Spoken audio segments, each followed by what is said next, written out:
Let's see. Am I coming through? I have no idea. It says I have a couple people here.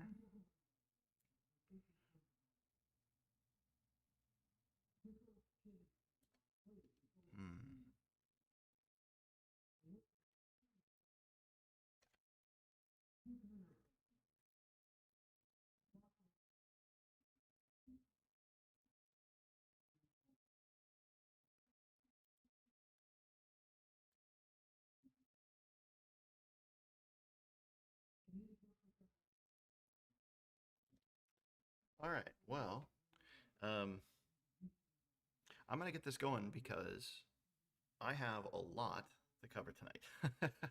And I don't know who's here and who isn't. I'm going to be posting this to the channel, well, right after. And so it'll be all set for those of you who want to jump in, jump out. Those of you who want to, yeah, kind of just wanted to be a part of it for a minute. Hey, Mark. Glad you can make it. Hey, Brother Edward. Welcome, welcome. Oldhammer, awesome. Hey, you guys all made it. First of all, I gotta ask, is there a lot of background noise? Can you guys hear this? I tried to fix some settings to cut back on any background noise that's going on. Yes, my audio is probably pretty quiet. I'm gonna have to try to fix that. The problem is there's movies being watched down here, and so I'm trying to cut down background noise so you guys don't get a whole bunch of that. So I don't know if my audio is also super quiet. It's gonna be hard for me to. Okay, so Frederick can't hear me at all. This is gonna be a tricky situation. Okay, no background noise at least. Awesome. At least that's good. So maybe you guys can turn up your volume a little bit, and then that'll make up for my quiet. Good. Awesome. Well, everyone, welcome. Those of you who are here. Like I said, I'm going to be posting this video to the channel afterwards because it's going to be kind of my tier list for this year. This is my 2nd year anniversary on the channel, which is crazy. Oh, okay. So Online Father Figure is really having a hard time. Is that true for everybody else? It's just you guys can barely hear me? I can probably turn up my microphone, but then I'll pick up more background noise. It's kind of a catch-22. You'll hear more of me, and you'll hear more of the background noise. Let me turn it up a bit more. You know, I apologize if it's just going to get loud. I didn't know people were going to be watching a movie this late. I thought, you know, it's a Friday night. People are going to be doing other things. But that's not how it ended up working out. So, awesome. Well, I'll try to turn my volume up here and cut down on the noise suppression. Maybe that'll help a little bit. Yeah, the movie's getting super rumbly. I did not know Moneyball had so much bass to it. Okay. Well, anyway, like I said, this is going to be a tier listing of all of the adventures I've reviewed for the past year. Okay. Probably like 25% more and I'll be good. Let me turn up the volume then to there. It's only cutting down on like 6%. So that should be good. Again, there will probably be like random sports noises in the background at times. And that'll go onto YouTube and hopefully nothing gets copyrighted. I don't think they'll be able to tell it's Moneyball through the audio, so we're probably good. Okay, so this is going to be pretty tricky because there are a lot of adventures to get through, like a lot, almost 150. So I'm going to try to do it in a timely way, but of course, you know, not like rushing. I'm going to try to talk about them, and I'd like to hear you guys' feedback on at least some of them, at least the ones you guys are more familiar with and stuff like that. The pictures are going to be a bit of a challenge because I don't know them all. I mean, I know them all, but I'm going to have to remind myself what they are. And so at times I might pause a bit and go through those. But if you guys are familiar with my tier list from last year, it'll be pretty much the same as this year. I have a Dragon's Hoard, which is kind of like tippy top, you know, S tier stuff. Last year, I think I only had 4 adventures in Dragon's Hoard tier, which was like, you know, the Waking of Willoughby Hall and Castles in Tillin and stuff like that, like my favorite adventures of all time, some of my favorite adventures of all time. Then you got a Legendary Artifact, which is, you know, most of the time kind of the best of the best. That's what I would recommend to basically anybody, regardless of their other preferences. Like I would say, basically Legendary Artifact is for everyone. +3 magic item is like really, really, really good, but maybe has a nitpick here or there, something that I'm not a huge fan of, or something that I think would keep it from being universally fun.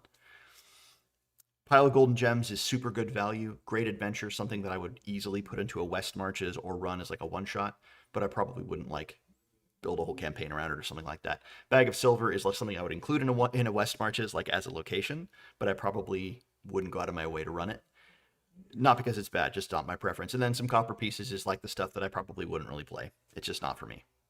So again, like one of the things I want to highlight here is that even copper has value, right? If you're an adventurer, you know that you pick up every piece of copper. So even the stuff that I put in that bottom tier are probably still going to be great things for some tables they're just going to love them. So I want to keep that as clear as I can. I'm currently listening to the soundtrack to Conan the Barbarian. I feel like that's a good thing to be listening to at this point. So yeah, okay. Well, let's see how it goes. I'm just gonna start going through them, and then as we go, we'll figure it out, First thing I'm gonna cover here is this one. It's really hard to see, and I don't even know if you guys can see it, but this is Ankheg. Ankheg, which is the Cairn adventure.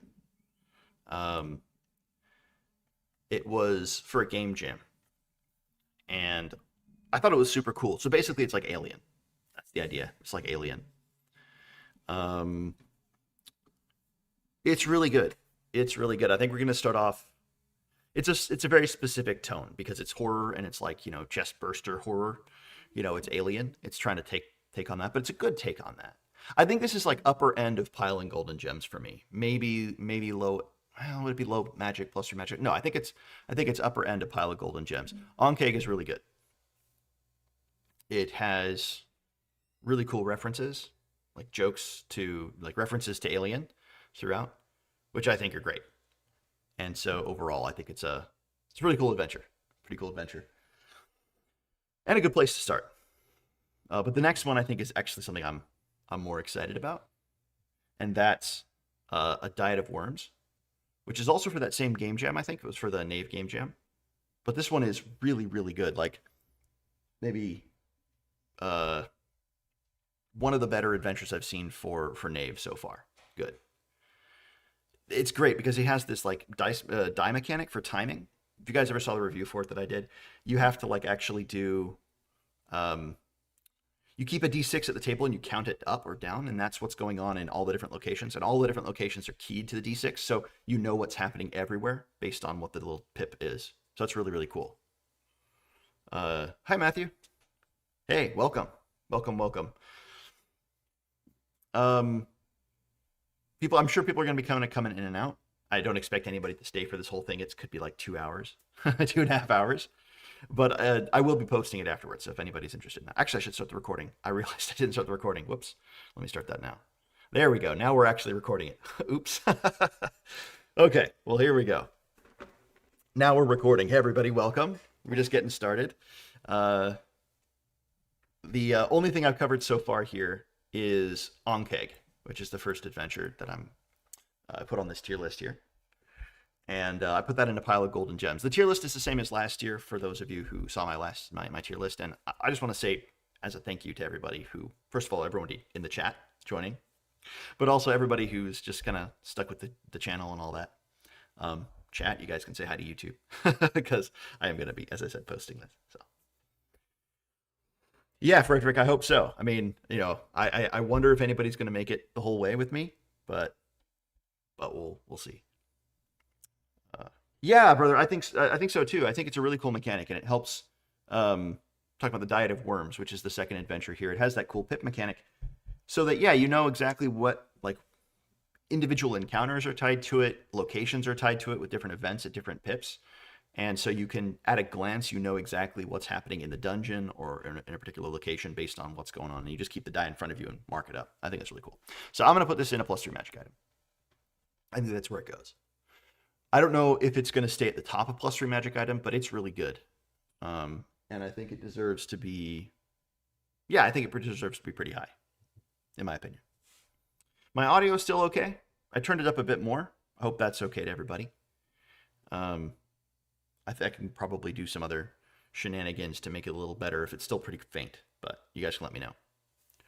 The next one is Let Us In, which is that weird kind of like neo 70s zombie game, or zombie vampire game, or adventure, I should say, by Luca Reyes. It's a really, really strange one. Right, exactly, brother. Yeah, you can use it in other adventures with varying events and rooms. Exactly. So once you figure it out, you can use it universally. It's actually super useful. Great mechanic. I think this one is really cool. Let Us In. It's so flavorful. It's the kind of adventure that you play. Your players are never gonna forget. You're never gonna forget. It's a really cool adventure. I think I got to put it as a +3 magic item because it's so unique. Let Us In. I think I got to do that. Yeah. Yeah, because it's something so memorable. And there's so many cool ideas. The different vampire mechanics, they're all like kind of pod people, and they're different. You can play it differently each time. You can play it multiple times, I think. Yeah. Okay. That's a good one. Yep, I'm gonna leave it there. +3 magic item. It's solid. Okay, Sky Tower of Belk's Zos. This is an adventure. This is the floating tower adventure for Pickpocket Press. Used to be Low Fantasy Gaming, but now it's Tales of Argosa. I couldn't think of the name for a minute. Sky Tower of Belk's Zos. I think this is probably a pile of golden gems for me. It's good. It's really good. It's got that cool sword and sorcery mechanic, which I really like. Or not mechanic, but sword and sorcery tone, I should say. I think the dungeon itself wasn't terribly gripping to me. I think you could have done a bit more with the idea of an alien sky tower in a sword and sorcery setting. It had some cool ideas, and there were some cool NPCs, and the monsters themselves were awesome. I think it's a pile of golden gems. Yeah, I think that's where it goes. I realize that most of you guys have not seen many of these adventures and have not read through them, and so just me referring to them is not going to be as helpful as, as much going back in there. Oh, I wanted to go back and check what some people are saying there in the chat. I realized I missed some things. So Zilla Gaming says, I've spent a lot of money thanks to you. Well, I hope so. I hope it's been helpful. I hope it's been good spending rather than bad spending. And Alex is for converting Thracia for Shadowdark. Awesome. That's great. Hope that's going well. And then online father figure, RedMage. Great channel. You've cost me a lot of moolah. Okay, yeah, there we go. Well, I hope it's been again a worthwhile spending. Hope it's been worthwhile spending. Thank you, Matthew. Yeah. No, I totally understand. People are going to be, if anyone stays for any significant length of time, that's cool in my book. But I'm going to be posting it, and I expect people to, if they are interested, they can check that out too. So awesome. But great to have you stop in. And thank you for the congrats. All right, awesome. Okay, the next one I think is this one is Against the Cult of the Crimson Hand. That's what this one is. Against the Cult of the Crimson Hand. I think I got to put this one in Bag of Silver. It's more for new GMs and new players than it is for anyone past that. The dungeon's pretty linear. They had a couple choices there. It's a cult, and it's a pretty standard cult. There isn't a lot to differentiate it from other adventures. It's not bad. It's totally solid. But I think there are other adventures that do what it's doing in a more creative or more engaging way. That's what I would say. It's definitely not bad. If someone said, hey, you're going to run against the Cult of the Crimson Hand tonight, I'd be like, cool. That sounds fun. Let's see, brother. You said, I wonder if that could be another location to add to a high-fell mega dungeon. Oh, yeah, the Sky Tower. 100%. Yeah, that could make a lot of sense. Is as one of the wizard towers from Skyfell, or Highfell, you add another one. I think that'd be really cool. Yeah, that's a good connection. Okay, 3 in a row. These are the basic fantasy adventure anthologies. I put them all on here. even though they're full of individual adventures, there was no way I was going to review each of those adventures from each of the anthologies. And I think I'm actually even going to count them all as one as I review them here. I think these are piles, collectively it's a pile of golden gems. Because I think, again, a lot of them are more simple than I would use, and a lot of them aren't my preference. A lot of them are. So there's sort of a mixed bag. Overall, I think it's all three of them are piles of golden gems. I'll probably rearrange these a bit as I go. That's where I'm going to put them for now. I'm thinking of it as kind of as one thing. I really should have separated them out or just put one image there. But that's what I'll do for now. Yeah. Yeah. Dang, you know what I should have done is I should have gotten my drink. It's all the way in the other room. I might pause the recording here and come right back. Sorry, guys. I know this is really, really riveting stuff, but I got my stuff already, and then it's just right over there. So I'll be right back. I'm going to pause the recording. Very, very professional and riveting, I know. But I'll be right back, guys.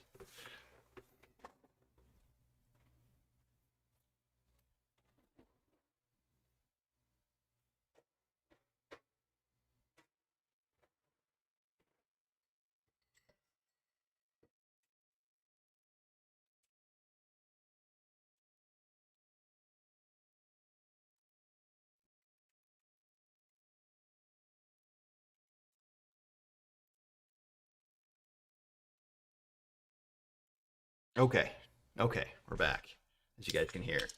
Tonight is just ginger ale. I'm a teetotaler. I don't drink anymore. I used to. I used to, but I do not anymore.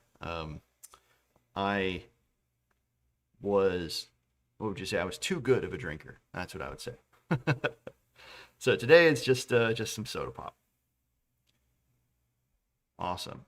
Hey, Crow. Thanks for coming by. Awesome. Let's see. I'm going to go back through. So yeah, Lieberg asked, what was my drink of choice tonight? Did there? Yeah, I agree, Brother Edward. Most affordable RPG ever, Basic Fantasy. Exactly.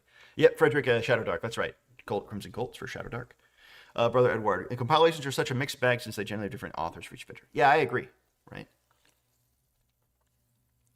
Tonight is just Canada Dry, Alex, but it's not my preference. There was a ginger ale that I had. Gosh, when I lived in Dallas, I think it was like a local, like soda pop company. I don't know. I call things pop because I'm originally from the Pacific Northwest, so it's all pop for me. But it was a kind of something out there. Yeah, that's correct. Online fog. Thank you, man. You guys are great. You guys can. You guys have my back when I don't when I don't know what I'm talking about or when I don't remember where an adventure came from. All right, let's see. Let's continue on here with, this is Up Chaos River, I think is what it's called, or Up Chaos Creek. This is the adventure from Carcass Crawler issue 5. You know, I've never had Vernon's Ted. I've never had it.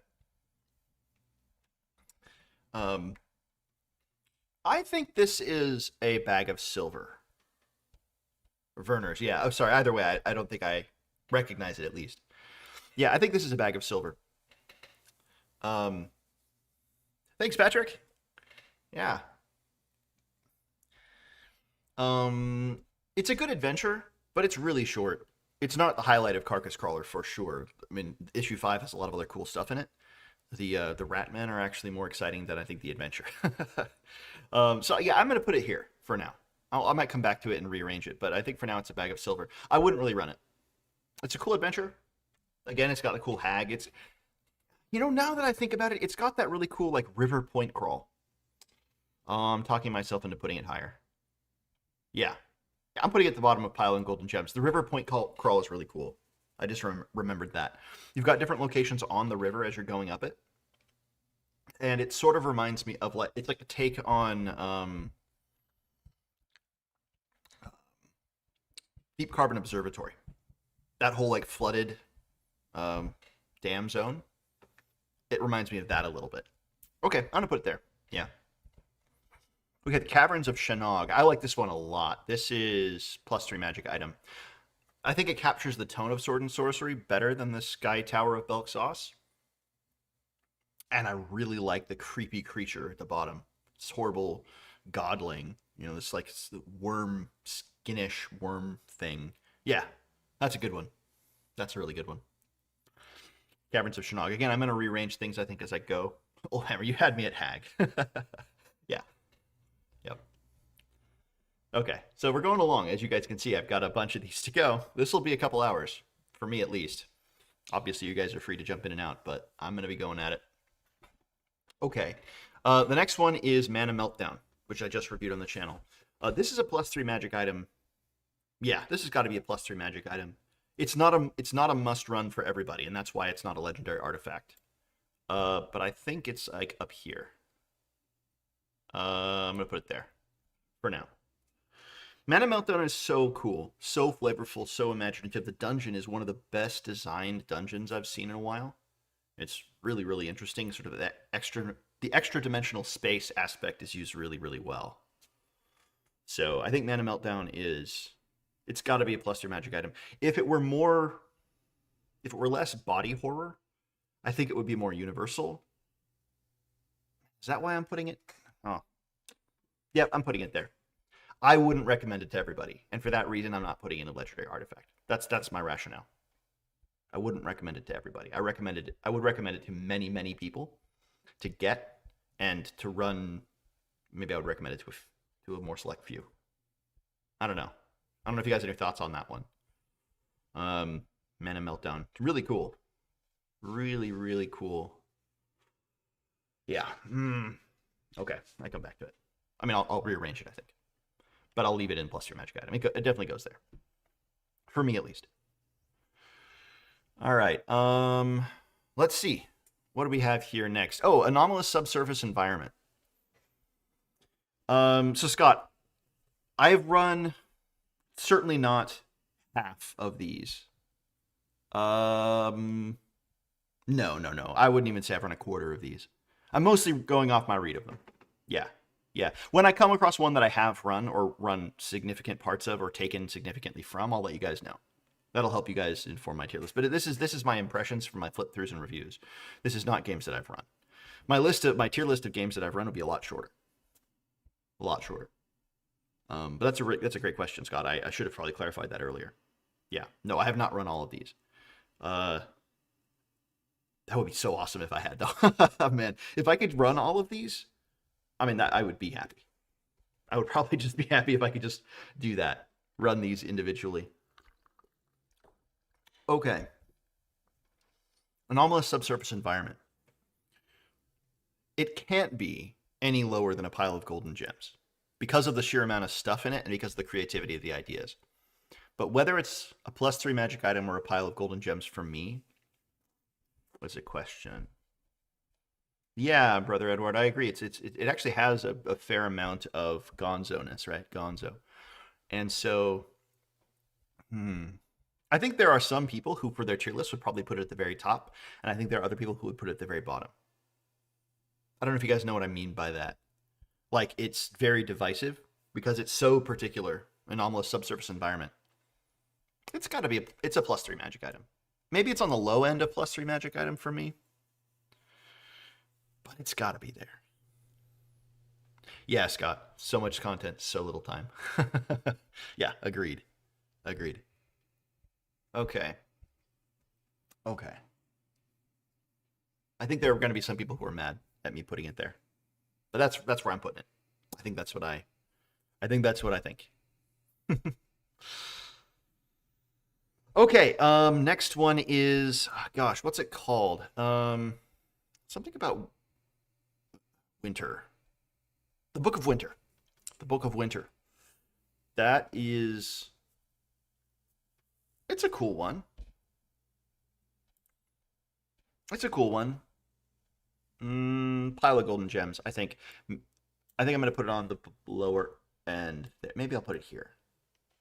It's got useful tables. It's got useful ideas, the Book of Winter. It's got some cool mechanics for Frozen North. I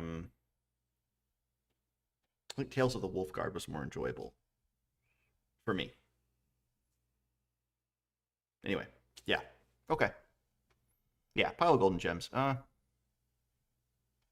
Norwolf. Welcome. Glad you could make it. Let's see. Rathak, Tales of the Crescent Kingdom. This is really cool. It's got a ton of useful tables and information here. If I were a solo gamer, I would be even more drawn to this. It's going to go in +3 magic item. Those tables are so useful. Again, like not for everybody. I wouldn't say it's a legendary artifact by any means, but this is something that I would recommend any GM get. Yeah, definitely. Definitely got to be +3 magic item.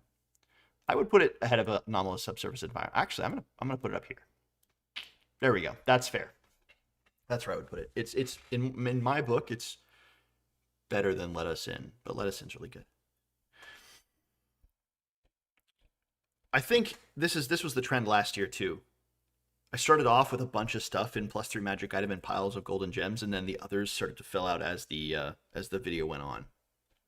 Maybe that'll happen more here. I know that there are at least a couple that I'm putting in Dragon Sword. I already know, but we haven't got to them yet. And I think there are probably going to be a couple that go in some copper pieces for me. But this next one is not one of them, at least in my book. This is the Ominous Crypt of the Blood Moss. This is a high +3 magic item for me. This one is almost legendary artifact here. I love it. The Tesseract cube and the thing that's growing out of it and all of that is so cool. Ominous Crypt of the Blood Moss. Yeah, that's a +3 magic item for me, and I think it's a high-end +3 magic item. Someone could probably twist my arm and make me put it in the legendary artifact category, but I'm not going to do that. Not for now, at least. Okay. Let's see. What do we have next? A Stinking Suspicion. This is good. This is really good, but I'm inclined to say that this is a bag of silver because the dungeon's just too empty for me. It's just too empty. There are random encounters you can roll, but there's only, I think, like 2 combat encounters, and it's designed for Shadowdark, and Shadowdark is lethal, fairly lethal, but a big boss counter and then a fight against a couple rats or like skeletons. I think it's actually 3 zombies, which in Shadowdark are not very hard. I think the player, it does feel empty, and it does contribute to the sense of like the abandoned village, which is kind of where that is coming from. But I think I'm putting it there. Am I being too harsh on that one? No, I don't think so. Hey, Agile. Thank you very much. Yeah, cheers. Let's see. Wolfhammer, do you do a lot of reworking on these adventures? Or do you pretty much run them as is? It really depends. There are some adventures that I won't rework at all. So,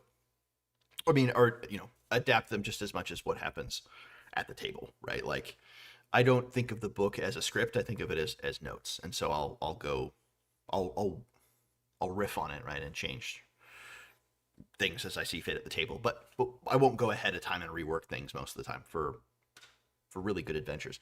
Like I won't rework.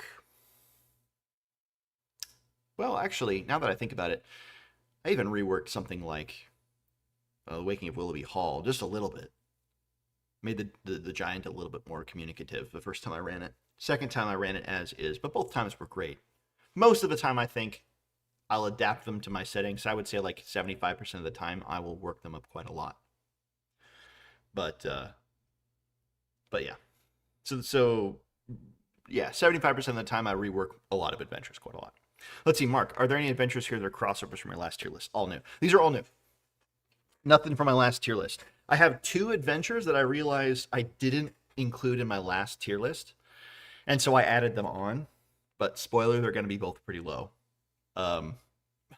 There's a reason I left them out of my last tier list, but I wanted to include them. That way I had everything that I've reviewed on the channel tier listed in terms of adventures, at least. So that's why I'm going to include them on this one, just because I didn't do them last time. Thanks, Agile. Yeah, I've been rocking it with my videos lately. Thank you. That's pretty cool. Hey, what's up, Simon? Welcome. Happy Friday. Glad you could make it, at least for a little while. Okay, let's see. Burrow of the Bone Snapper. That's this next one. This is good. This is really, really good, especially for newer GMs. And I think so, like, both this and Against the Cult of Crimson Hand are aimed at new GMs, but this one is I think, a little bit better in its execution. And I might be more inclined to run it. Hey, Mark. Welcome. I'm going to put it at the top end of Bag of Silver. I think for some groups, like new GMs and new players, it should go, like, they should use it. or it would be like on there. But for me and for most people, I'm not going to, like, just going to recommend an experienced GM or table to run it. It's kind of like that. I don't know. Does that make sense, folks? I hope so. Like, it's great for the certain group, but it's not something I would recommend, like, to most of you guys, just because I think most of you have actually played the game a lot and you don't need a sort of introductory adventure. Yeah, that's what I might say there. So a Bag of Silver certainly has value, certainly good, but I'm gonna go there. Okay, this is kind of a stand-in for the Bulwark Publishing set. Hey, Prodigal, welcome. They've got a whole bunch of adventures. They were sent to me, and I was very grateful that they were. They're sort of like system-agnostic dungeon geomorphs, so it's hard to really classify them as adventures. I think I'm going to put them in the Bag of Silver category for me, because they're really useful, but the maps are of a particular kind. They're geomorphs, so you can kind of mix and match them. I don't know. I think I would... I've never been a big user of geomorphs. I think I would either prefer to have something that I can just make from scratch, or have someone put in the work to make a full adventure for me that I can then modify. Bits and pieces of an adventure that are kind of like plug and play. I don't know. Maybe it's just the particular ones that the particular presentation of it. I'm not sure. Not really a knock against it, because I think some people are going to really like it. It's just not really for me. I don't think I would ever use them at my table. I might include them, and here's what I would say. I might include them as part of a West Marches as like locations, quick locations. So that's why I would include them in a Bag of Silver. Yeah, that's where I'm putting them. Okay, let's see. This is the Bitter Peak. This is Bitter Peak. This is the second or the third of the Abbott's Moor trilogy. This is my least favorite of the Abbott's Moor trilogy. I think the Abbott's Moor itself, the first one, is my favorite. And then the third one, wherever it is, it's not next to the other two images. That's my second. So I think this one's my third favorite. I think I'll put this one in a Bag of Silver. Maybe here. Now, you know what? I'm going to rearrange this a little bit. Yeah, there we go. I'm going to put it there. I like the Abbott's Moor trilogy quite a lot, but this is my least favorite, and it's the one I probably wouldn't put into a world unless I had a very specific... Like, again, I would put it in a West Marches, but I'm not going to build a campaign around it. I'm probably not going to suggest it as a one-shot to my players. I might do that for the Abbott's Moor, and so I'm going to put that here at the pile of golden gems. That one's something I would say, hey, let's run a little hex crawl tonight. I liked it a lot more. Just felt more thematically consistent. Coherent, maybe, is the way I should put that. More thematically coherent. The Abbott's Moor trilogy, though, as a whole, are great, and the additional adventures that came with them, Large Shire and the Rot Beneath Winterbrook, were both good, too. Yeah.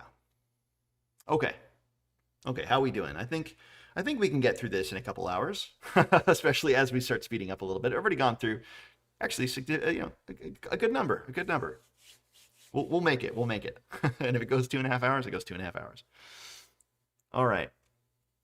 By the way, guys, this is all ultimately with the purpose of creating a top 10 list, so that then I can, for my actual channel anniversary, which is in September, put that top 10 list together of top 10 adventures I've reviewed the past year. So that'll be kind of like the highlights right at the end. Not of this video, obviously, but of the year. Okay, let's see. An Odd House and Other Adventures. Yeah, thanks, JJ. Hope so. We're going to see. An Odd House. This one's really cool. Man, so far I haven't put anything in the top 2 tiers. I don't know if that's a good sign or a bad sign. Oh, great, Crow. Oh man, up to Napa? Sounds great. A vacation or just fun trip or what? Because man, that's awesome. Safe driving, by the way. Glad I can help keep you company there. Frederick, you ready to download 2 of these on DTRPG since you started? Excellent. Okay, a strange house. I think this has got to be a pile of golden gems. Upper end of it. Yeah. It's really cool. The art reminds me of like Over the Garden Wall, which I love, absolutely love. Um, yeah, brother. No, I mean there are going to be things in there. I know. I actually, in fact, in my mind, I can see them on the tier list down below. I know I'm going to be putting things up there, but for now, just it so happens that the images didn't get in that order. Um, Yeah, Strange House. So has great art. It has a funny little adventure. It is something that I would run as a one shot for a particular group, and I would have a lot of fun doing it. I wouldn't just put it in a West Marches as a particular region. And there are a lot of extra adventure seeds for other locations and other like totally non-connected adventures in the back of the book that are just thrown in there. It's like, hey, here's a bunch of other cool stuff that we also thought was great. So have that too. So yeah, Strange House goes there. That's what I would put. Okay, here's my first Some Copper Pieces. This is aboard the Flying Leopard, which is a sort of murder mystery. It's not really for me. I think there are some people who would love to do like a Shadow Dark or Knave murder mystery or something like that. But murder mystery adventures, this one's done well. I'll say that.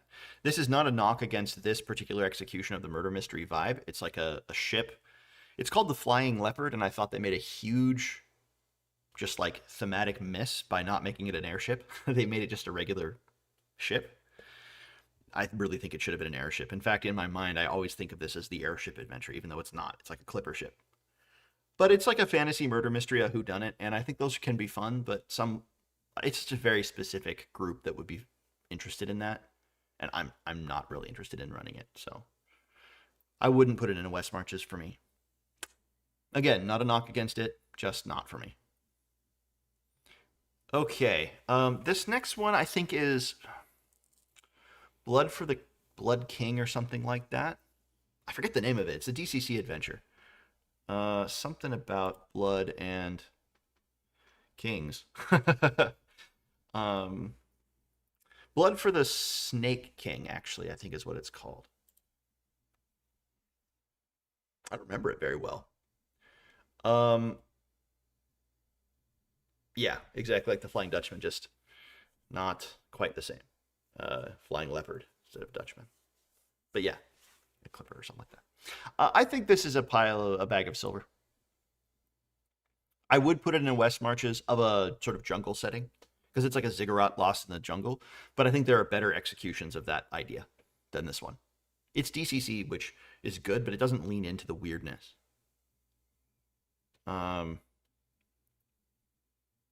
That's awesome, Crow. Wow, sounds like a great weekend. Yeah, have fun. I'm glad I can be a part of it, like I said.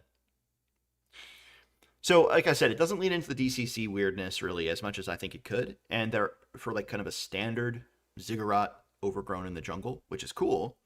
I think there are more exciting executions of that. So I'm not going to put it higher than that. But this is totally good. This is totally good. let's say that. Hey, a TARC, RPGC. I don't know. Just giving your name an acronym there. Yeah, Darkness at Nekemte. I think that's how you say that. Nekemte. That's how I say it. Great to have you. A Daggerheart version of Darkness at Nekemte. Now that's interesting. I don't know anything about Daggerheart. I honestly haven't looked into it at all. I don't know the basic mechanics. I saw like a very, very early interview with Mercer about some of the mechanics, but it was way back when they were first starting. So I honestly don't know that system at all. I'll check it out one of these days. Okay, this next one is Carcass Crawler issue 4. And the adventure at the back of that, which is the cave. This is a bag of silver. This is definitely lower end bag of silver for me. It's good. Again, if you're gonna have a random cave with a bunch of random creatures in it, you could do worse. But it's not exciting. So I would run it as like a location in a West Marches or in a hex crawl or a sandbox. I wouldn't go out of my way to run it as a one-shot. And there aren't like crazy ideas that I think you should get from it. But, it's pack in adventure to the Carcass Crawler scene. It's not really interesting. I mean, it's not really designed to be like a standalone adventure. It's there to kind of show off the mechanics and the ideas in the Carcass Crawler. Okay. Here's our first legendary artifact, guys. Chantress in the Dark. Boom. There, it just happened. First legendary artifact. I love Chantress in the Dark. This is so good. I recommend everybody check it out. Chantress in the Dark is great for a number of reasons. First of all, it really does lean, it's DCC and it leans into the gonzo weirdness of DCC. But it also has just so many things that I think are awesome about D&D or our hobby or adventures, right? You get to go deep underground. You get to find lost cities. There are aliens down there. The isometric maps are really cool. The setting is great. The implied setting of like what's going on down there and what would need to be true about the world for this adventure to make sense in your world. Yeah, it's a legendary artifact. It's one that I would recommend everybody go get.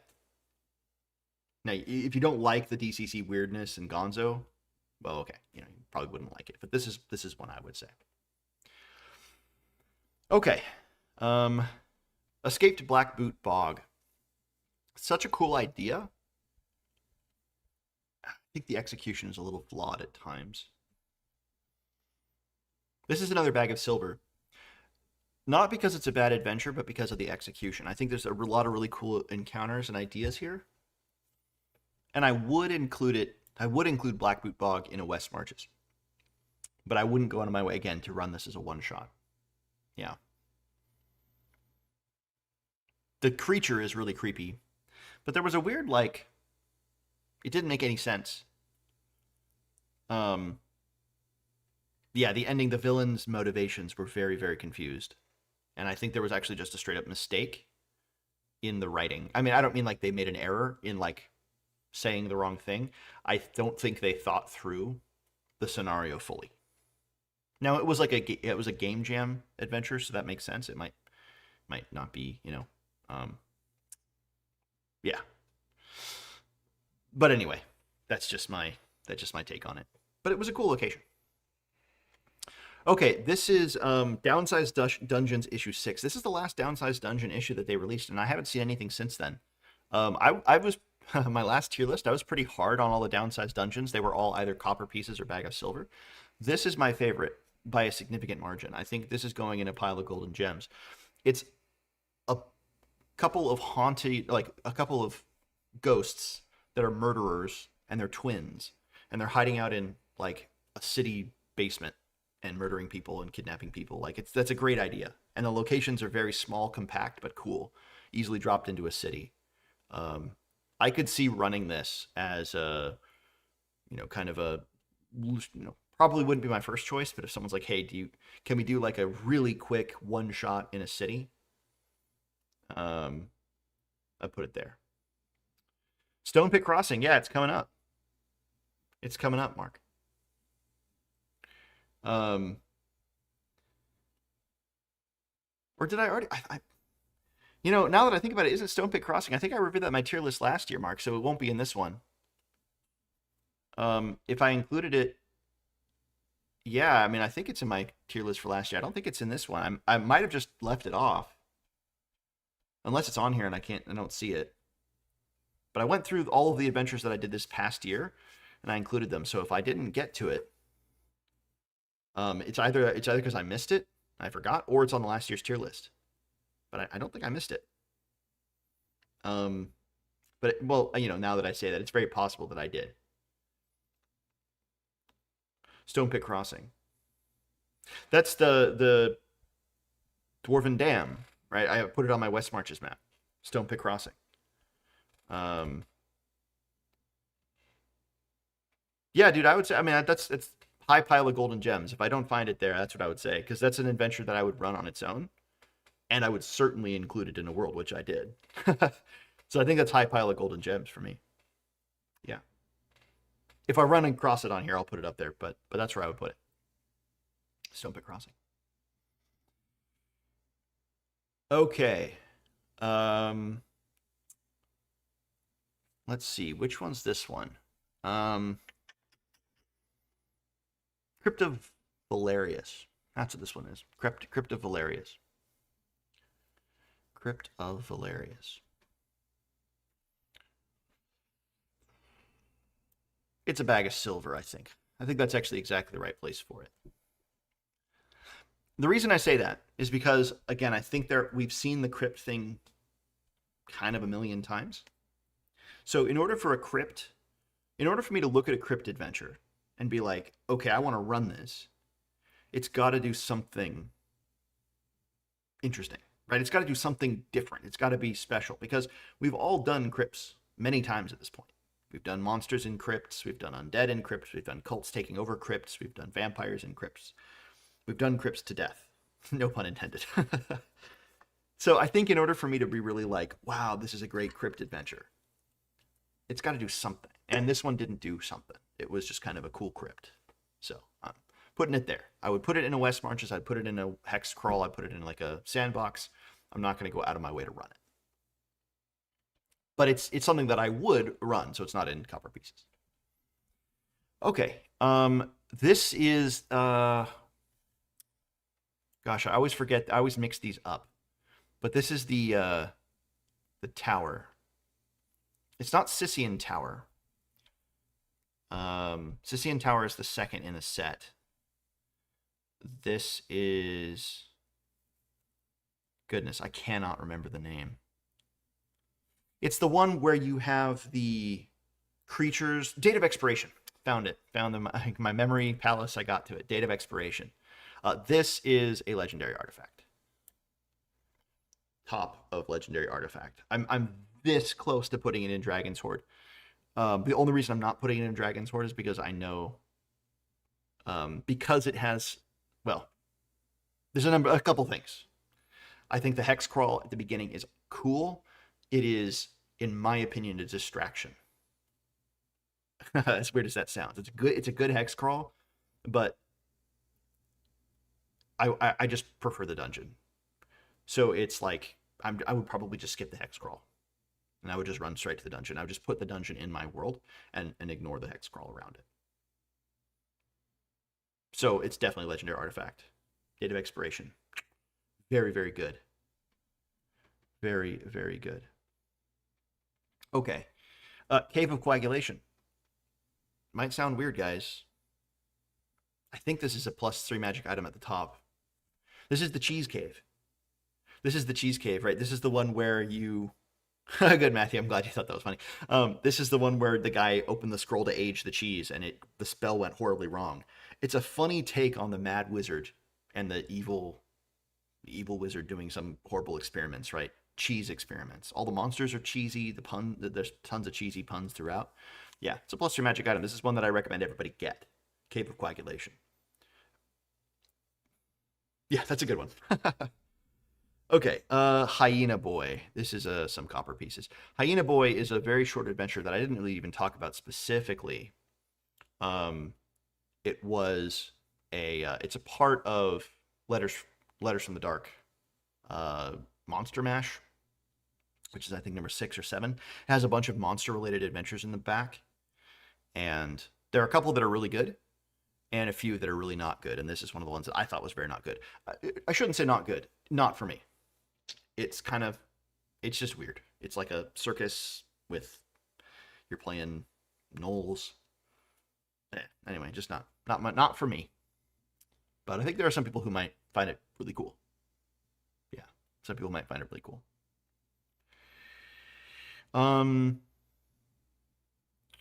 Okay, this one's the one where I don't remember what it's called, but it's where the god is asleep, and they're the instruments that are playing, and the cult is taking over the instruments to try to take over the god's powers, and the people are being drawn to the sound of the music, and there's like a frenzied like festival gathering outside, and you have to go into like these massive giant instruments and cross, violin strings and go through tuba pipes and things like that. This is a really good adventure, very creative. This is up here with Cave of Coagulation and Diet of Worms. I think it's right in there. Yeah, that's a really good adventure. Man, I completely forgot about this one. Yeah. It's the sort of thing that makes me want to, well, it makes me want to run it on its own.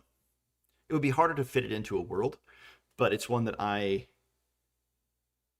yeah, I would want to run this on its own. I actually now do want to run this on its own. I wonder if I can fit this into our schedule this summer, because that makes, just even like remembering it made me realize I want to play it. If you have any players that are musicians, this one is an excellent adventure, because it's full of like music jokes, and the NPCs are like plays on real musicians from history, and like there's a ton of jokes about that. So it's a good like musicians adventure. I'm not super familiar with a lot of like, the history of music, but I think it's still a great adventure. Yeah. Okay, now this next one I think it's just a stand-in. This was a piece of art that it's kind of, I found it in several books, but I think I used it as the piece of art for the adventure at the back of the Femoria setting book. So that's like it's like the village of, actually I forget what the village is called. This is another crypt adventure. It's another crypt adventure that doesn't stand out to me. In fact, it actually felt a little disappointing, because I thought that the setting was really, really cool. Femoria, if you guys don't know Femoria, you can check it out. The setting's really cool, and there's a lot of really cool lore, and then this adventure felt really generic. Yeah, it felt kind of generic. And I thought that was a missed opportunity. So I would say this is probably mid to low bag of silver. This is probably here for me. The setting is much better than this adventure. The book is worth it because you get the whole setting, but the last adventure is just, it doesn't. Yeah. Not really cool. Not really all that unique. Escape from Micklegard. This is a legendary artifact. This is really good. This is the city is being destroyed around you, and you have to escape, and there's like different set locations and encounters, but you kind of build them as you go, or you can roll them. And so everybody escaping from every group escaping from the city is going to have their own unique encounter. In fact, that would be a super, super cool way to start a campaign, right? Where you have like 2 or 3 groups and you run them in successive nights, and each of them escapes the city, right? And so you run the first one, or like each successive week, right? If you happen to have that many players, right? So you have one group escape the city, and you have a bunch of stuff happen to them. And then the second group escapes the city in a different direction with different encounters and running into different buildings and stuff on the way out. And then the third group does. I think you could have, and it's all technically happening at the same time. You just play it over different nights. That'd be really cool. I also found out that I think the Vikings who settled in Russia called Constantinople Micklegard. So it makes it cool because it's like the fall of Constantinople. Okay, Darkness at Nekemte. This is a +3 magic item. I really, really like all of the G. Hawkins stuff. This is not my favorite of the G. Hawkins stuff of things. This is a really good one, but I think a lot of the G. Hawkins stuff is +3 magic items or legendary artifact. This is like maybe this is probably like here for me. I like Darkness at Nekemte a lot, but the other G. Hawkins stuff is better. Yeah, that's what I would say. Okay, Demon Spore. I'm really tempted, guys. I think it's going here. Dragon's Hoard. Demon Spore is something everybody should get. It feels so classic. It feels so brilliant. The writing is so engaging. The different factions, creatures you run into. This is one that I recommend everybody get. Demon Spore. It's so good. The Throne of the Toad King. It's really 2 adventures. You get 2 adventures in one, but Throne of the Toad King is just... It's one of my favorite adventures of all time. I want to run it. Like it's top priority for me after Dolmenwood. But it's not a one-shot. Yeah, good, Frederick. I'm glad you agree. Demon Spore deserves the highest praise. It's a great, great adventure. So, but I mean, don't sleep on the Throne of the Toad King. I mean, quite literally, don't sleep on it. It'll destroy you, but also don't not play the adventure, because it's a good adventure, a really good adventure. But Demon Spore, the second part of it is also really, really good. The Sinister, the Shrooms, whatever that second adventure is called, they're both good. And again, it's 2 for 1. If you get the book, you get both of the adventures. Okay, Detour to the City of Torment. This is another legendary artifact. This is in the lower end, but Detour to the City of Torment is a really cool little one-shot, not a one-shot, sorry, a little pamphlet book. This is for the, I think this was the Knave Game Jam. No, this was for the Shadow Dark Game Jam. Detour to the City of Torment. It's like, if you guys have ever played Warhammer 40k, you'll know that the Dark Eldar live in this horrifying, like, pain dimension with gladiatorial combat and stuff like that, and they travel through these gates, these wormholes, basically on ships, and they raid, different places and then come back to their home with their slaves that they've captured. Mostly they make them fight to the death. That's basically this place. It's like a planescape. It's like the City of Sigil mixed with the Dark Eldar home from Warhammer 40k. It's this horrifying plane, but the adventure is really cool. It's mostly like indicated rather than laid out. There's tables and there's like, you could go here, you could talk to this person, but it's not really like a set adventure. You're kind of traveling through it. But it's a really good one, and I think, again, it's one of those ones that you probably should check out. I'd recommend you check it out. Yeah. Okay. Well, we're doing good. We're doing good. We're not yet halfway, but we're getting close, and we're getting halfway to time. Let's see. How are we doing on viewers? Oh, we got some people. Awesome. I'm glad you guys have stuck around. That's cool. Okay. This one's called like Escape the Miklagard. Frederick Miklagard. Miklegard.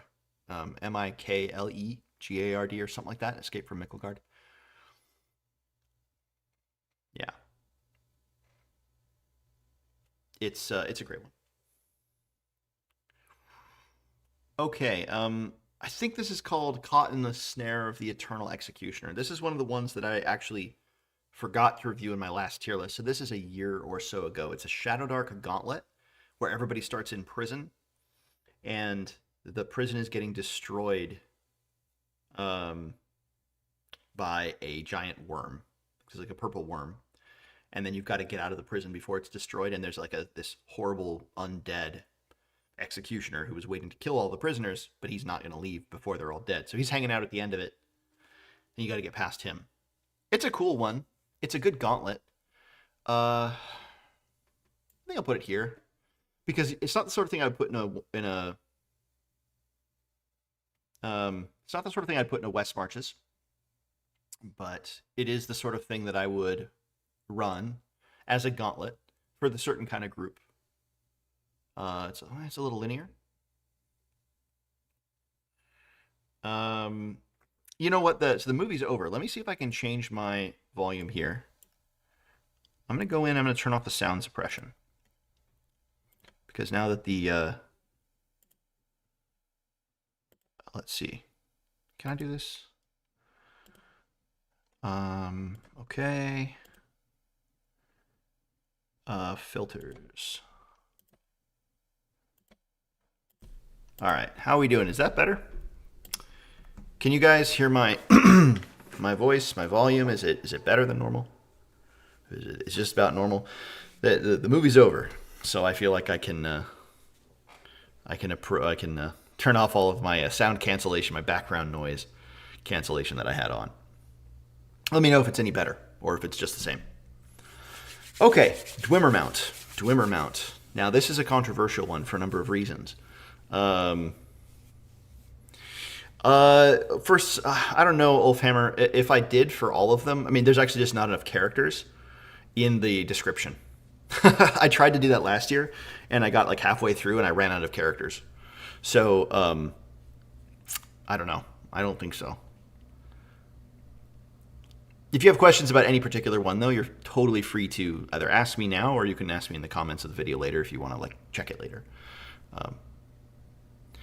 Oh, hey, Clamando, just got here. That's Demon Spore.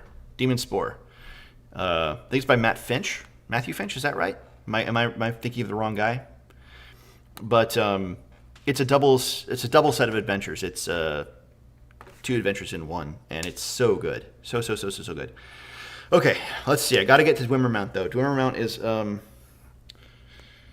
gosh, it's a pile of golden gems. because there's so much to it. You can take tons of stuff from it. I think it's, in my mind, it's like an adventure anthology. It's like an adventure anthology because I don't think I would ever run it straight up. I don't think I'm ever going to run Dwemer Mount, but I am going to mine it for my own purposes. So if that's how I feel about the adventure anthologies too. So that's what I'm going to put it there. Yeah. And I think I'm going to put it above those adventure anthologies because it's more coherent. Those are kind of just like scattered, right? There's some that I really don't like, some that I really do like. This one, I think it's all pretty good from what I've seen. So that's where it's going. Okay. Against the Undying, or is that what that one's called? The next one there on the list. It's the Crypt, where the players can die 3 times. Cathedral of the Undying. I think that's what it's called. Cathedral of the Undying. I think it's down here. The mechanic is cool in theory. Where you die 3 times. But it's funny, in the adventure itself, in the introduction, it warns you. It says, hey, if you kill off the players too quickly, then they are going to become overly brave, and they're not going to take the adventure seriously, and there won't be any threat of peril. If they never die, then you won't know about the mechanic. So try to kill them off midway to late way through the adventure. And I'm like, that's really weird advice to give, especially for DCC.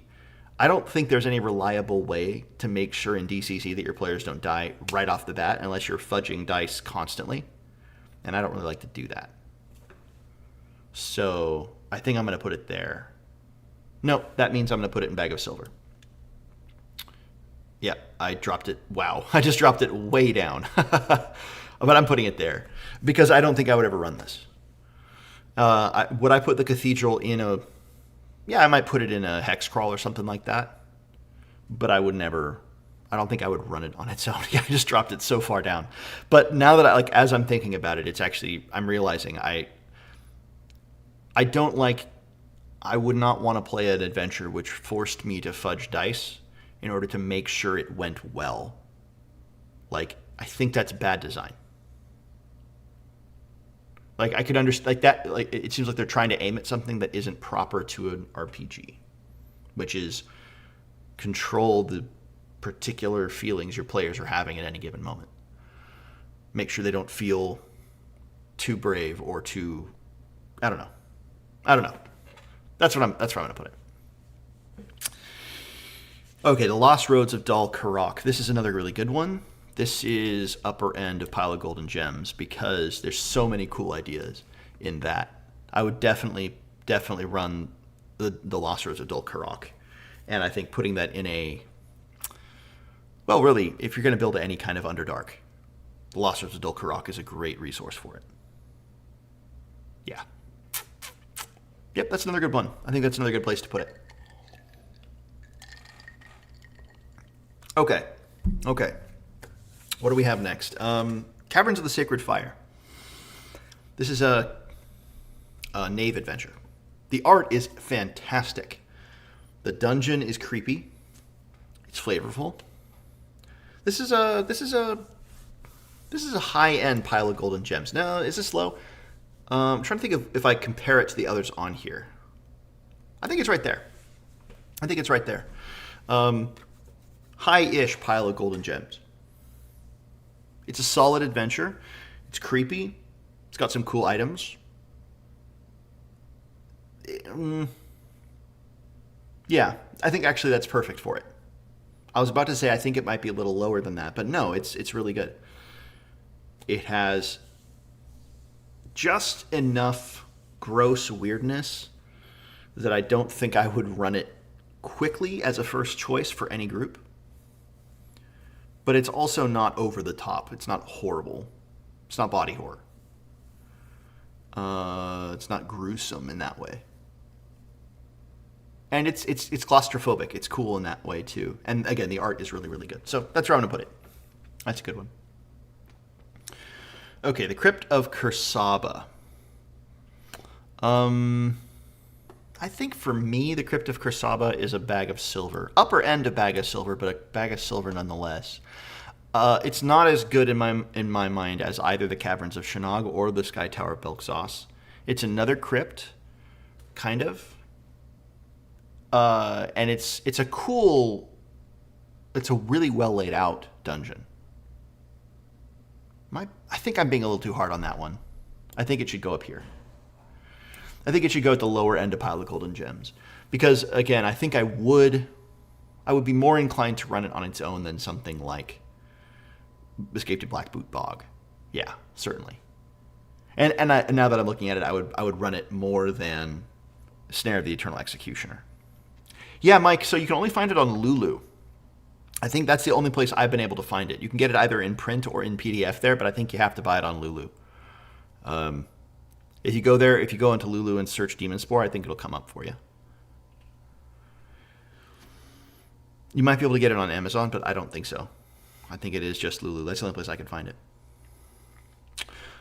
Okay, let's see. Creep, Scrag, Creep. This is such a flavorful adventure. It's got to be +3 magic item. This is probably lower end of +3 magic item, but it's really good. Creep, Scrag, Creep is like DCC's take on kind of like an Alien thing, or the movie Alien, where you're stuck on a ship and there's this creature that's moving about the lower levels, killing crewmen, and you got to kill it before it kills all of you. That's and it's just one creature, and you're trapped in one location. Yeah, I think that's what I would say. Creep, Scrag, Creep goes right there. Okay.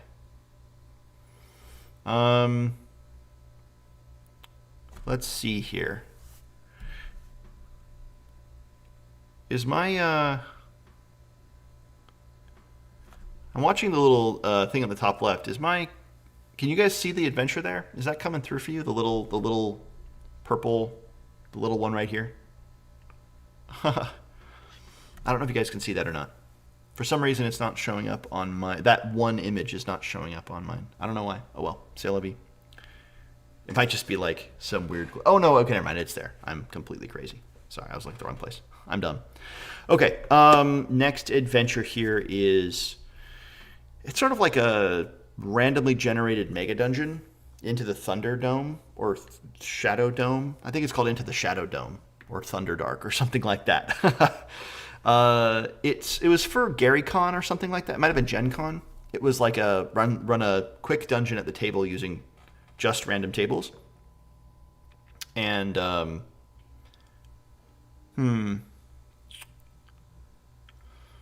think it's a bag of silver.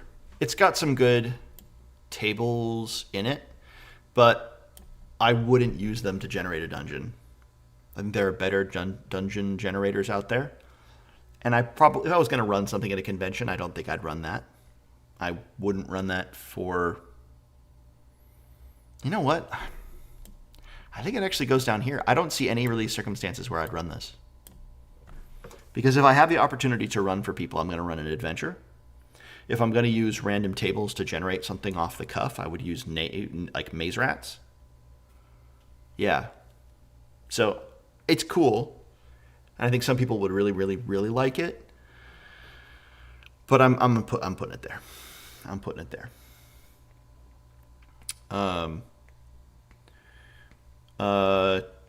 Yeah, I'm with Frederick there. What he just said there. Get the Shadow Vein set because they all do go together. The 5 adventures. And honestly, what I would also recommend there is to add on EMDT's The Well of Frogs. Get the Well of Frogs if you can as well. That's 6 adventures all about toads or frogs. Well, ultimately it leads to the same place, but I think of that as one whole adventure path in my mind. That's what I would say. Okay, Remnants of the Floating City, or Remnants of the Sky City. I forget what it's called. This is a pile of golden gems, maybe mid around Sky Tower Belksos. Yeah, probably right about there. Yeah, I think so. I think that's a good place for it, actually. What I really like about this one is the implied setting. I think it's really cool. That might make it a little bit more limiting because you might not like the implied setting for your setting. You might want to take the dungeon and the adventure and not put a whole bunch of stuff around it. So Yeah. So I think that's a good place for it because it has some tables are going to think that's really great. Others are going to think it's not so great. And because, again, that implied setting limits it. So, yeah. Okay. Simon Carrier's You Should Have Stayed at Home. I just reviewed this. Actually, Simon messaged me in that video, and we kind of had an interesting back and forth. Not a back and forth, really. He just commented, and I responded. These are the anti-dungeons, the sort of nega dungeons. And they've been growing on me. First of all, I think everybody should buy them. So they're going into Legendary Artifact. Yeah, they're going here. Everybody should get them. First of all, they're pay what you want. So, yeah, get them. But everybody should consider this. I don't mean consider adding them into your game, but I think every GM should download this and read through Simon's opening introductory couple paragraphs where he explains the concept of the anti-dungeon. Even if you disagree with him, you need to consider what he is saying because it really makes you consider why you run dungeons in the first place. What's the point of running a dungeon? Why do you have dungeons that are why put them in your campaign? Why try to make them balanced, or why try to unbalance them? Why use over-leveled creatures? Why use traps? If you object to what he's saying, then you have to kind of figure out why. And so it's a great thought experiment, if for nothing else. Now, I also think that the idea is a good one, and it's something that I want to use. But I think it's kind of like it's a one-page introduction. But I would almost say that it's required reading for a GM, especially an old-school sandbox GM. That's what I would say. If you're going to be playing old-school D&D and you're going to be playing a sandbox, read his introduction. And if you agree with it, awesome. If you disagree with it, then figure out why you disagree with it. Right? Figure out why you want that. Like, why do I get angry? Some people got really mad, and he said that. He was like, people have had this really negative reaction to it. And that surprised me. Because I think it's a good consideration, at the very least. Okay, Isle of the Sea Kings. This is like a one-page, kind of 2 pages, I guess, setting. I'm putting this in Legendary Artifact. It's at the low end. I love this concept, and I wish people would do this more. It's basically 2 pages. You have one page is the map, and the other page is like the locations in brief, like very brief, 1-sentence or 2-sentence descriptions of them. And that's it. Isle of the Sea Kings. This is fantastic. It's the sort of taste of a world that lets you develop your own ideas and build your own world out of it that I love. I sometimes I like it when someone presents me a whole worked out adventure, campaign or setting. Those are really cool, and we're going to get to a couple of those here. But I love it when someone's like, here's a couple of really cool ideas knit together in a really cool way, and now you can go and take it and do your own thing with it. It's a really cool idea. And I'm putting it there because I would like people to get them. I would like people to start doing this more. I think it would be really cool. So anyway, that's where that's going. Okay, let's see. We've still got quite a few to go, and we're about halfway through. Actually, we're about halfway through, and we're halfway through. So that works. This is Her Sun-Drenched Tears, which is a low-level adventure for Shadowdark by Circe Victory. I used to like this one a little bit more than I do now. It's a good one-shot adventure. I don't think it's a good adventure to run in the middle of a campaign, or rather to start off a campaign. And I don't know if it's necessarily, you can't really drop it in. You could drop in the dungeon, you could just ignore all the rest of the stuff around it. I'm going to put it somewhere in here. I'm going to put it here. Yeah, actually, that's a great place for it. It's right next to the Blood for the Serpent King, or Snake King, or whatever that one is. I think kind of put them in the same place, same category in my mind. Yeah. Okay. Cool. That's where that goes. Let's see here. Whiskers in the Wind. This is adorable. This is a +3 magic item. This is somewhere around here. Yeah, let's put it there. I love Mouse Ritter. I think it doesn't get enough attention. the fan base around Mouse Ritter is hardcore, and they love it, and their community is so cool. They share so much for free. If you get on the Mouse Ritter Discord, there is so much art, so many good little adventure hooks, so many cool ideas that are just shared around on there, adventures that people share on there for free. Yeah, the Mouse Ritter is awesome, and this particular adventure in Mouse Ritter is delightful. It's a great setting. It's really well illustrated, and it gets the mousiness right. So yeah, +3 magic item for me. Okay, Goblinesque. This was hilarious. This is a good one. This is where you're all goblins, and the heroes have stolen powerful artifacts, and you got to stop them, and then there's like this curse that's going on, and everything's going wrong, and you get to play goblins. So this has got to be a +3 magic item. This is up here somewhere. This is probably right here for me. Goblinesque. The art is great too, because it's all pixely. It's like a video game. Well, not quite a video game. It's like pixel art. And it actually came with a soundtrack too, and the soundtrack is funny and delightful. Goblinesque. I think it's a translation from Italian. At least the version I have. I might be wrong about that, but I think it's a translation. But it's a really good one. I don't remember finding it unreadable or a problem. But if I'm remembering it correctly, I think it is a translation. And that might make some people just like harder. It might make it a little harder for some people to actually run it. But I didn't come across any real problems that way.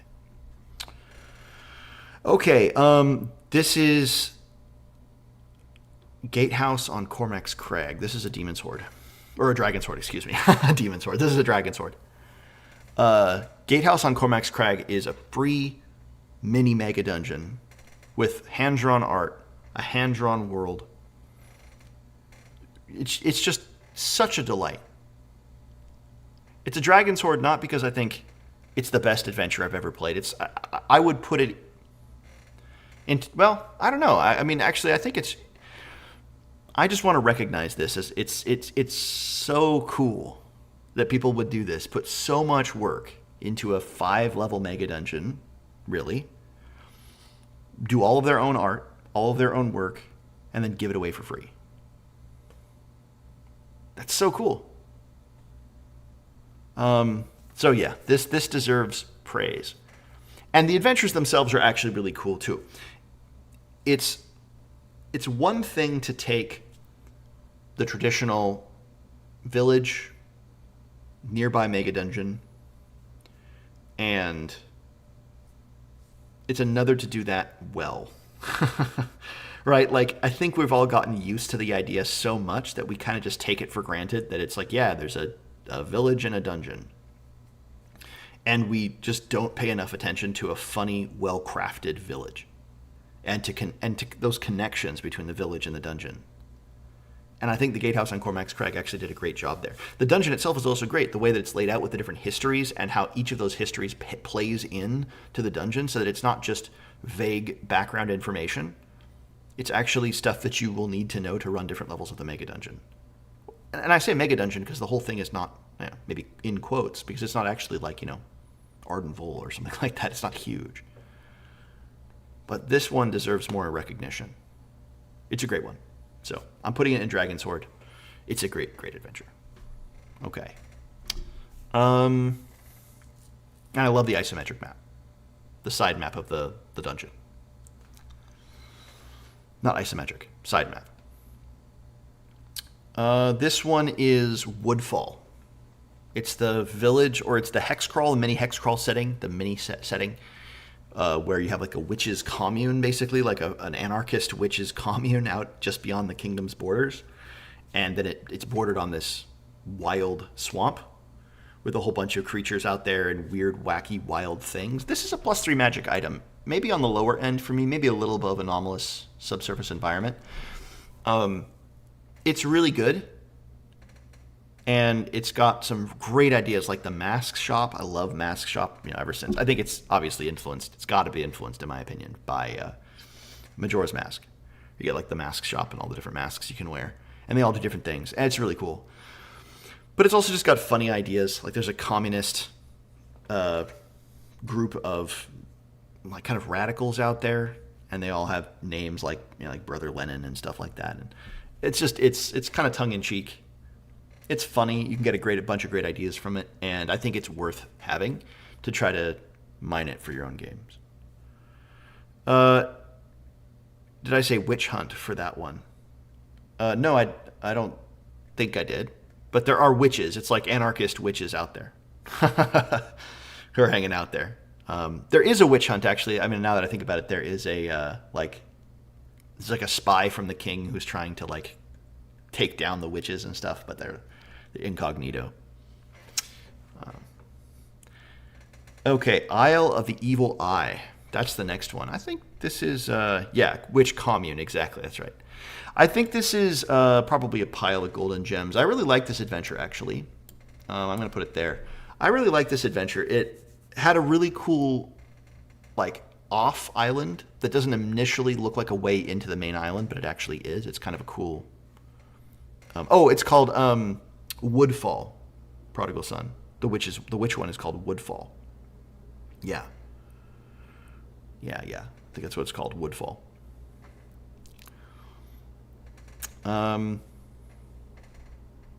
Exactly, Frederick. Frederick got it. Thank you, Frederick. Yeah, Woodfall. Isle of the Evil Eye is for Shadowdark, and it's got cool approach to the dungeon. It's got cool creatures. It's got cool treasure. It's like, in my mind, it's like the typical Shadowdark dungeon, and I don't mean that in a bad way. So I think that's how I would say it. Yeah, it's a typical Shadowdark dungeon, and I mean that in a not a negative sense. Yeah. Okay. This is tricky. Which one is this one? Oh man. Gloom Beneath Stonefell Keep. That's what it's called. Gloom Beneath Stonefell Keep.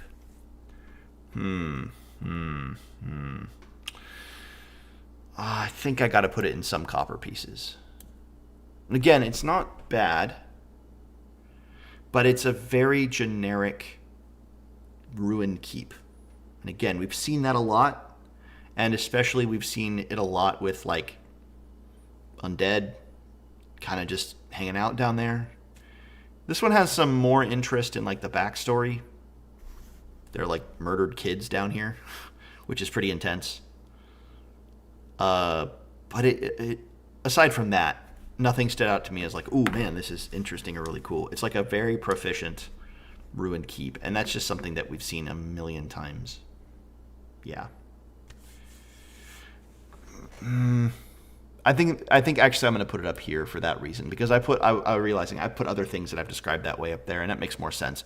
I would probably, if someone was like, hey, we need you to add another ruined keep into your hex map, I'd be like, all right, cool, I'll do Stonefell Keep and I'll throw it out there, and then that's a little dungeon they can use. They can run into if they want.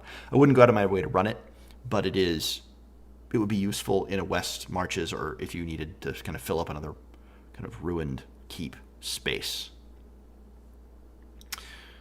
Just, here's what I would say to people who really want to, put their adventures out there, especially if they're thinking to sell them or anything like that. If you're going to be offering stuff that's pretty standard, then try to make it more something, right? Because again, if what you're doing is saying, hey, here's yet another ruined keep, or here's yet another crypt, or here's yet another wizard's tower, well, why should we pick yours over the others out there, right? I don't know. Does that make sense to everybody? If it's free or pay what you want, then go for it. Do whatever you want. But especially if it's going to be charged, if you're going to charge for it, then think about what makes yours different and would make it choice worthy. That's what I would say on that. And this one might be pay what you want, but I think it's just in that same category for me. Like, it's cool to have it out there. It's cool that we have it. More adventures is always good. But if you're going to try to kind of get it out there and get people's eyes on it and like you get feedback on it, that's my feedback would be. Okay. Inside the Everflowing Curtain. This one, as I said, is in my opinion, it's better than the when I first reviewed it. It's better than a Stinking Suspicion. I would put this up here somewhere, probably up here. Yeah, that's actually perfect. Perfect for it. It's a good adventure. It has a couple linked adventures, and it's got that really cool idea of it picks up in media res, right, where you're like, you've just killed the wizard, or you've just killed the demon, or whatever, and you find the crystal orb. And that's when this adventure kicks off. So I like adventures like that seed themselves perfectly or really well into other adventures, and you can just move right into it without a hitch. And it doesn't necessarily require any particular adventure beforehand. You just need to have an orb with something trapped, basically, that can communicate with you through that orb. That's all you need. Okay. H is for Helmo. This is the Sesame Street adventure where everybody is trapped in like a Sesame Street world. I think Mr. Rogers is there too, so it's not just like Sesame Street. And there's it's like a Halloween joke adventure. I think it's funny. I think I'm going to put it down here because I don't think I would ever run this. You'd have to play it with people who have a very specific sense of humor. The idea of Elmo being a super evil, hell demon, and you have to kill it, or him, or it, or I don't know what, whatever. Yeah, some people would find that hilarious. I don't find it particularly funny. I think it's fine. It's a kind of a funny world. I mean, it's a funny idea, but it isn't something I would run. Yeah, there we go. It's a funny idea, but it's not something that I would run. So I hope that works. I hope that makes sense to you guys. Okay, this next one shouldn't surprise anybody. This is Gods of the Forbidden North, Volume 2. This is going up in a Dragon's Hoard. I'm going to put it probably here. Yeah. The only reason it's not higher than than the first one is that I actually found I liked this one a little bit less than the first volume. Volume 1 is better than Volume 2. Both are good. Obviously, I'm putting this in a Dragon's Hoard. It's one of my favorite adventures that was released this past year. It's got so much. It's just a wealth, an embarrassment of riches. You can take any of the encounters, any of the locations, any of the villains, any of the monsters, and take it and put it in your own game. Any of the dungeons. There's a huge dungeon right at the end that's sort of like a tribute to the Tomb of Horrors, and it's deadly. This is a cool one. My only nitpick with it, and actually running it as a whole, I would say it's actually less than a nitpick. It's a little bit more significant. Many of the locations under the earth didn't feel like they were under the earth. They felt like they could have just as easily been a surface encounter. And that's a problem for an Underdark campaign. Right? When it doesn't feel like it's Underdark. Now, many of the locations did. I have to be clear about that. And the overall flow, how to go through the Underdark, all the different rules there, that was cool too. The city that all the horrible races live in, all the evil people live in, that was really cool. But a lot of those encounters just kind of felt like they could have been on the surface. You just had to translate it visually to an Underdark setting, and you could still run. I don't know. So that was one, not a nitpick exactly. That was actually something that I found a little disappointing with it.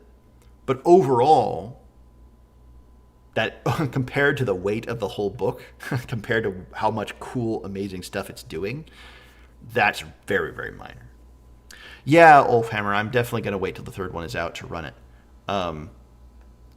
Mostly because I want to run Dolmenwood. I want to run that for the next probably couple years. Maybe just a year, but I want to at least run Dolmenwood for a year or so. Because I feel like it'd take in my opinion, it would take a year to really get that setting where I want it to be. I don't mean I think from the beginning it would be fun. But I mean I want to see what a campaign would be like a year into Dolmenwood. I think that'd be really cool. Okay. Ghosts of Zoazana Mountain. This is a legendary artifact. This is up here. Ghosts of Zoazana Mountain is so good. In terms of layout, in terms of the imagination, in terms of the Well, a mega dungeon, really. That's what you're talking about. It's a mega dungeon. But it's not like a mega dungeon with a traditional layout. It's not a mega dungeon with a traditional approach. Every page is very flavorful, and the art and the only complaint I have about Ghosts of Zoes on a Mountain is that it is at times a little bit hard to navigate, simply because it does have such a cool presentation. That the presentation actually, you're kind of wondering, wait, where do I go from here? How do I navigate to where I want to go? When you figure it out, it's actually pretty easy. There's a lot of hyperlinking, which is awesome, but it takes you a little bit to get there. Let's see, Frederick. Dolmenwood, then Pirateborg, then Gods of Forbidden North. Yeah, that would be the timeline. We'll see, right? I mean, my interests change, and so we'll see if that's actually what happens. But that would be that's what I want right now. Yeah, for sure. And then Scott, just couldn't pull the trigger on Gods of Forbidden North because it didn't feel like it. Yeah, and it's a huge commitment, right? I mean, the books are massive. So it does feel like if I'm going to get these. Now, for me, even if I don't end up ever running it, which I hope I do, but there's a lot of cool ideas in the 3 books.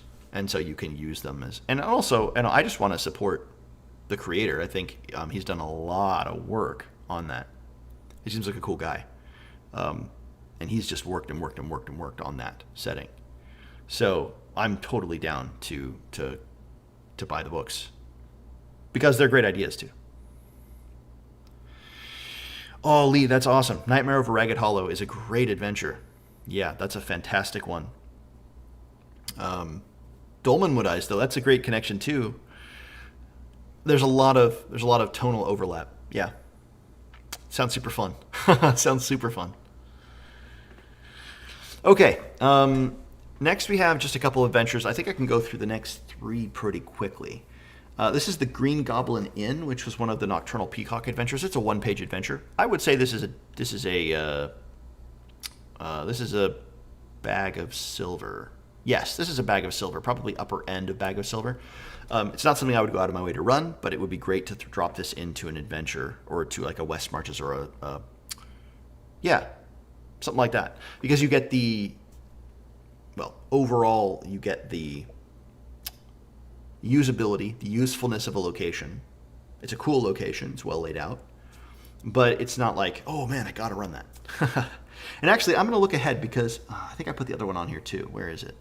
There's the Green Goblin Inn, and there was the... I'm trying to look ahead to find it on the list. I can't. Oh, there it is. I'm going to put it next to it. Yeah, they're both right there. They both go hand in hand. House of the 99 Corpses. This is a good adventure, but it's not for me. I would never really run this, and it's also very, very specific. This is going to go down in some copper pieces, not because I think there are some people who would absolutely love the House of 99 Corpses, but I'm not going to run it, and I don't think I would drop it into a world because of the sort of time constraint and the way that it locks you in the house with the mist. You wouldn't really be able to do it in a West Marches or a Hex Crawl, or you could do it in a Hex Crawl, and the players would just be trapped there until they figure out how to get out, but I don't tend to like adventures that lock you into a place unless there's a good reason for it. Am I misremembering that? I think this one locks you in. But regardless. Yeah, so that's where I'm going to put it there. This is the Feywood of the Green Sovereign, or Fey of the Greenwood Sovereign, or Green Fey of the Wood Sovereign. One of those combinations. This is a cool DCC level. This is a cool funnel. I'm always a fan of funnels. This is going to go up here with the other funnel. Well, I guess actually it has to go. Yeah, it has to knock it down. I think I would be more inclined to run the other funnel first. So I'm going to put this down here. They're both cool funnels. The only downside to this one, in my opinion, is that there doesn't seem to be a lot of reason for the choice. The player's choices once they get to the dungeon. So like you have you can go to any floor of the little tower. There's a tree, basically it's a wizard's tower or an elf's tower. And you can use the ramp to go to any floor, but there's no clear reason why you would pick any floor over any door. There's no indication given, at least that I could find, for why the players would be like, let's try this one first. It feels much more like, well, let's just try one and then we'll try the next one. And it's kind of just like you're going to experience them all in a random order. And that's less interested in that design. Okay. We have Godhead. Godhead's an interesting one. That's the one where the players are stealing, or someone stole, the head off of the divine statue. Yeah. Oh, thanks, Elfhammer. I appreciate that. Yeah. Cool adventure, but I wouldn't run it, and I wouldn't put it in my West Marches either. Yeah, that's some copper pieces. Good adventure. Not knocking it at all, but there's a cool conceit to it. There's a cool idea to it, which is that this head has to be returned. But the rest of it didn't catch me. Didn't grab me very much. It mutates you. That's cool. But I think there are better mutation adventures. Okay, Into the Lithoplex. This is a legendary artifact. I really liked Into the Lithoplex. The setting is really cool. The location is really cool. The art is great.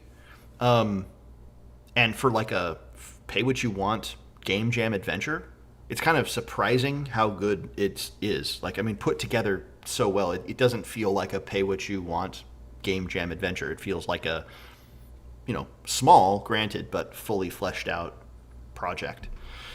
And the idea is so good that there's this like warping underground city, and occasionally it shows up in this particular place, and occasionally it leaves. And so there are like little settlements built around where it can sometimes appear. That's so cool. And then of course there's this sprawling city that's growing beneath the earth. This is sort of like spreads the lithoplex itself. It's really cool. It's one of those products that implies more than it gives you. Like, it has way more spreading out than you actually can get to. And a lot of things are indicated rather than just given, which is my jam. That's what I like. So, Into the Lithoplex. Legendary artifact. Very good. Okay, It Consumes. This is a Halloween adventure. I might run this as a one-shot for Halloween. I could see myself doing that with the right group of players. Not for just any group of players. So I'm gonna put this like here. Yeah, I'm gonna put this like here. I could definitely see myself running it. It's like The Stuff. If you guys have ever seen that movie, The Stuff, it's kind of the idea. There's actually another adventure on this list, the Weird That Befell Drigbolton, that also is influenced by that, The Stuff. But okay, Journey to the Center of the Aerith. This is also Legendary Artifact. This is also going up here. Journey to the Center of the Aerith, I think, is better than Chanters in the Dark. It's so cool. So when I was a kid, I watched the 1957 Journey to the Center of the Earth, one with James Mason and Patrick McGoohan. Was that his name, Patrick McGoohan? Anyway, I loved that movie. I still listen to the soundtrack to that movie when I'm doing dungeon design, because it's so good, especially Atlantis, or the Lost City Atlantis soundtrack. It's like one piece. It's only 3 minutes long, but it's a great piece of music, and it just gets me right into that. But the idea of traveling deep into the center of the earth, going through these different locations, seeing these monstrous creatures, giant mushrooms, phosphorescent pools, caves of crystals, it all just came together for me in that movie, and I loved it. And anything that reminds me of that, I love. And this reminds me of that. You're going down into the earth, you're encountering cool things as you go. It's a huge journey all the way down, and when you get there, it's this other world. There's a big sea, there are weird creatures, there's a lost civilization down there. And it's all packed into an adventure that doesn't feel that long. The book, I should say, doesn't feel that long. So, no, this is a great one. In fact, I've talked myself into it. I'm gonna bump this up.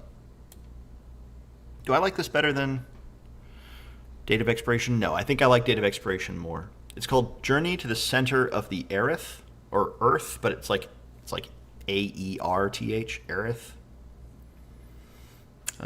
Yeah, Mark, exactly. I'm actually not that old. It was a kids movie, or it wasn't a kids movie. It was I'm born in the 90s, so this was way before my time. But my family grew up watching old movies. I mean, they were old movies for me. So, yeah, I'm a 90s kid. Yeah, there you go, Ulfhammer, exactly right. Thank you. Aerith. It's from the DCC set. it's a DCC adventure, which, again, some people aren't a big fan of DCC. Thank you, Frederick. Exactly. DCC 91, Journey to the Center of the Aerith. Aereth. It's funny, my videos on DCC always do badly, or quote-unquote badly. I mean, they get some of the least views and the least interaction of all of the videos on my channel. DCC just isn't beloved, I think. The people who like it, like, really like it. But I think a lot of people are just kind of like, oh no, it's not for me. Because there's a specific tone to DCC. Okay, the 3 final Torch adventures. I think they're all pretty close, but there's definitely a ranking between them. The Toad Queen, or the Frog Queen, I think it's the Toad Queen. I think these are all in the pile of golden gems, and I'm going to put them... I'd be more inclined to run... Yeah, I think I'm going to... Yeah, here's what I'm going to do, like this. Something like this. Now, the only reason this spider one is going low for me... Actually, no. I'm going to put it here, because I'm never going to run it. It's the most horrifying arachnophobia-triggering adventure that I've seen. There's a horrible picture in that of a spider burrowing into someone's head. And I have horrible arachnophobia. I would never run this adventure for that reason alone. It's a great adventure. It's a great adventure. If I could crop out the art and never think of that, well, but you can't because the whole adventure is about that. It's all about spiders and horrible things. So I'm putting it at the bottom of Copper because I will never run it. But it's a great adventure, and I think a lot of people who aren't bothered by that sort of imagery, they're just like, yeah, great, awesome. But I'm never ever gonna run that adventure. But the other 2 are very good. And I think they're both, this is the one, if you guys remember, with the pine tree growing at the bottom of a pyramid. Like you go into a pyramid and then you go down to the bottom of it and there's a tree growing up through the middle of the pyramid. And you can use the tree to climb to the different floors. That's really cool. Very memorable. Okay, Palace of Unquiet Repose.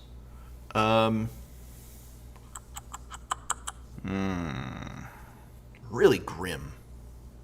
Very gruesome. I'm going to put this at the high end of Bag of Silver. I think some people would probably get angry at that. Because I think for some people it's just like, it's exactly their tone. But for me, it's not something that I would probably run easily. I would put it in a world. Yeah, I would put it in a world of a very particular kind, but I wouldn't suggest running it as a one-shot. I think I'd put it in somewhere else like that. Okay, Asylum number 2, The Trials of Riao. This is good, but the dungeon was very linear. I remember that. It does suffer from the, let's go into the first room and encounter the fun thing there, and then we go into the second room and encounter the fun thing there, and then we go into the third room and encounter the fun thing there. And you go through the dungeon that way. There's just not a lot of choice. You're just encountering, one room after the next. Feels a little bit like how I used to design my dungeons back in like 3rd edition when I first started, where I was like, I have all these cool ideas and I want you to encounter them all, so I'm just going to have you go from room to room and find them. Not a lot of player choice. I'm going to put this somewhere down here. I think it's probably like right there for me. Yeah. Okay. Kosura, King of the Wasteland. This is the best adventure. One of the best adventures on the list, if not the best. Kosura, King of the Wasteland is one of my favorite adventures of all time. This challenges Castles Zentillon, although it doesn't beat Castles Zentillon. Zentillon would still beat it out, but they'd be right next to each other on my... If I were to do a total ultimate tier list, Kosura would be right there. A city dungeon crawl, sword and sorcery. I mean, come on. A city mega dungeon, right? Where you have like factions on the surface level, you go down beneath the city. It's so good. Man, this one dungeon, this one mega dungeon, and it's got a cool setting attached too. Yeah, this one product is almost enough to make me scrap all of my other plans for future campaigns and just run this. It's like, do I really need to run Dolmenwood? I could run Kosura. Do I really need to run, Pirate Borg? I could run Kosura. So anyway, this is my one recommendation to everybody. Now, this is another one that, for a number of reasons, people have problems with. The creator, yeah, I'm not going to get into any of that drama stuff, but people don't like him. I don't get into that level of it. play the adventures and run and like what I like and I don't like what I don't like, and I like this one. And then he also uses incidental AI art. Now he also uses actual art and pays illustrators to make that art. So it's not as if there's only AI art, and it is incidental. But in some people's books, that's still a deal breaker. So I think, if for either of those, I could see people saying no, thank you. So anyway, I don't know what Jungles of Karatha is. I might be dumb, but I don't recognize the reference there, Ulfhammer. I might be missing something. But yeah, Kosura, King of the Wastelands. Yeah, Frederick. It's one of my favorites. I love it. I think it's really, really good. And the factions are cool, and the ideas are cool, and the tone of it is like, it's not quite as lighthearted and whimsical as Castles in Tillin, but it's in that same tone. It's in the same vein. It's in the same ballpark as Castles in Tillin, and I love Castles in Tillin. That's just one of my favorites of all time. So Kosura, yeah, I think Castles in Tillin still beats it, but it's still up there. Okay, enough of that. Let's see. Rain falls on the boiling city. This is a pile of golden gems. That's kind of the biggest category here. Is this a +3 magic item? No, it's a pile of golden gems. It's somewhere up here, though. It's a really good one. Rain falls in the boiling city is great because it's like a race to a vault, or a race to rob somebody. And everybody's going to be racing to rob the same guy. So, yeah, that's fun. Rival adventurers chasing him down, doing all that. And then the thing that you're trying to steal is also funny because it's not real. I mean, it is real. It's a thing that can create treasure for you, but it's not actually real treasure. It can make copies of things, including people. My music switched to the Terminator. I'm just on a YouTube mix. And it went from Conan to Baldur's Gate to now suddenly Terminator. Okay, that's very strange. I'm gonna switch to Dungeon Synth. A little fife going on. I like fife. If you guys have ever listened to Dungeon Synth or fife, this is Fife 1. I like them. Okay, the Little Book of Little Adventures. That's cool. This is a bag of silver for me because, again, I would never run them specifically, but they're fun little adventures to drop into a world. If you were a brand new GM or you're running for younger players, then these would be great. But for me and for most tables, I wouldn't feel like you need to go get these or run them. But they're cool little dungeons. And all of that. That's right, Mark. You will be back. Oh, yes. That Final Torches collection. Yeah. The Karatha. Yeah, that's right. Correct.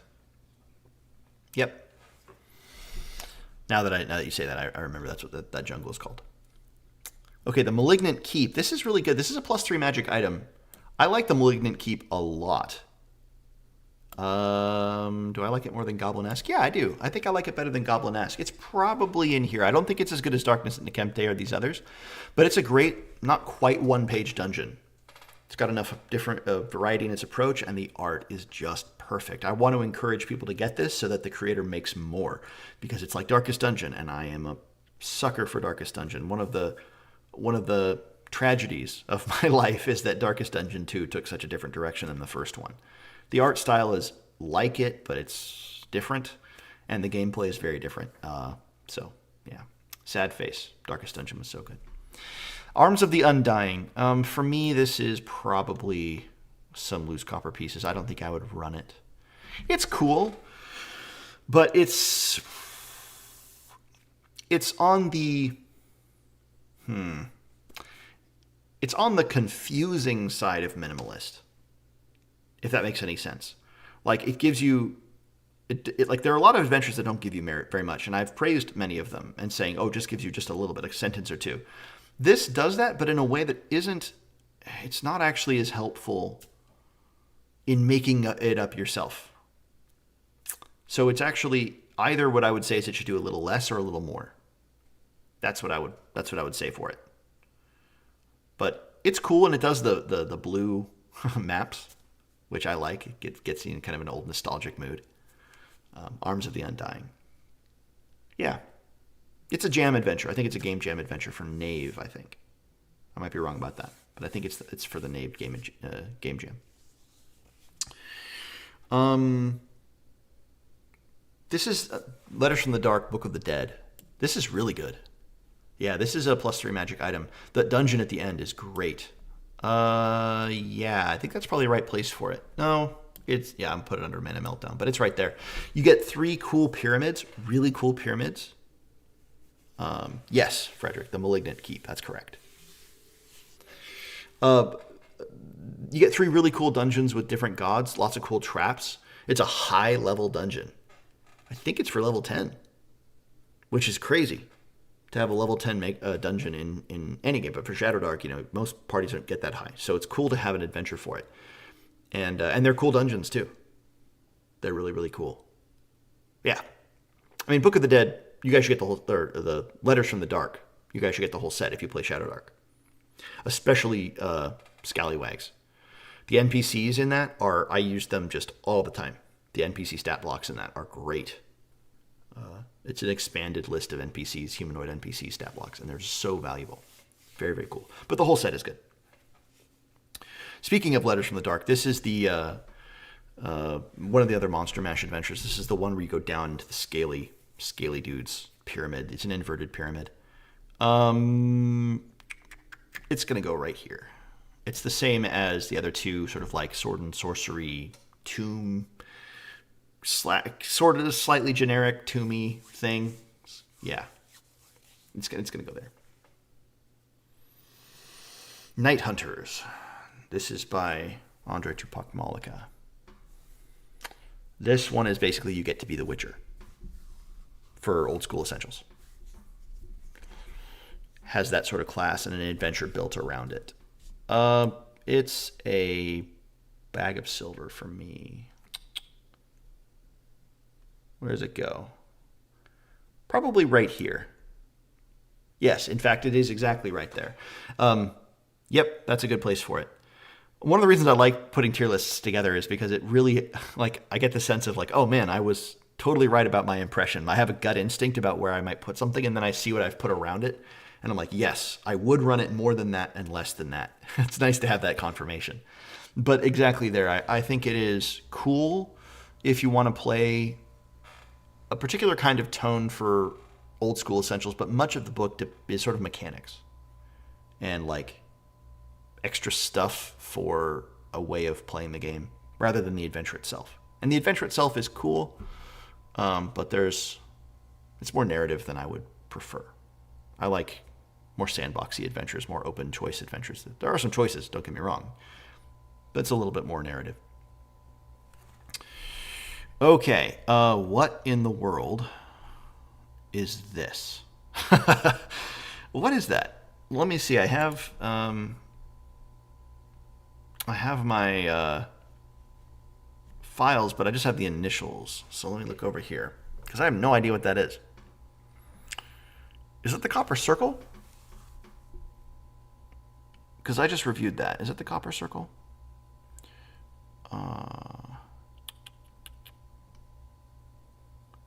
No, that is not the Copper Circle. So what is that? Yes, I agree, Prodigal. Absolutely. Letters from the Dark are awesome. It's a great series.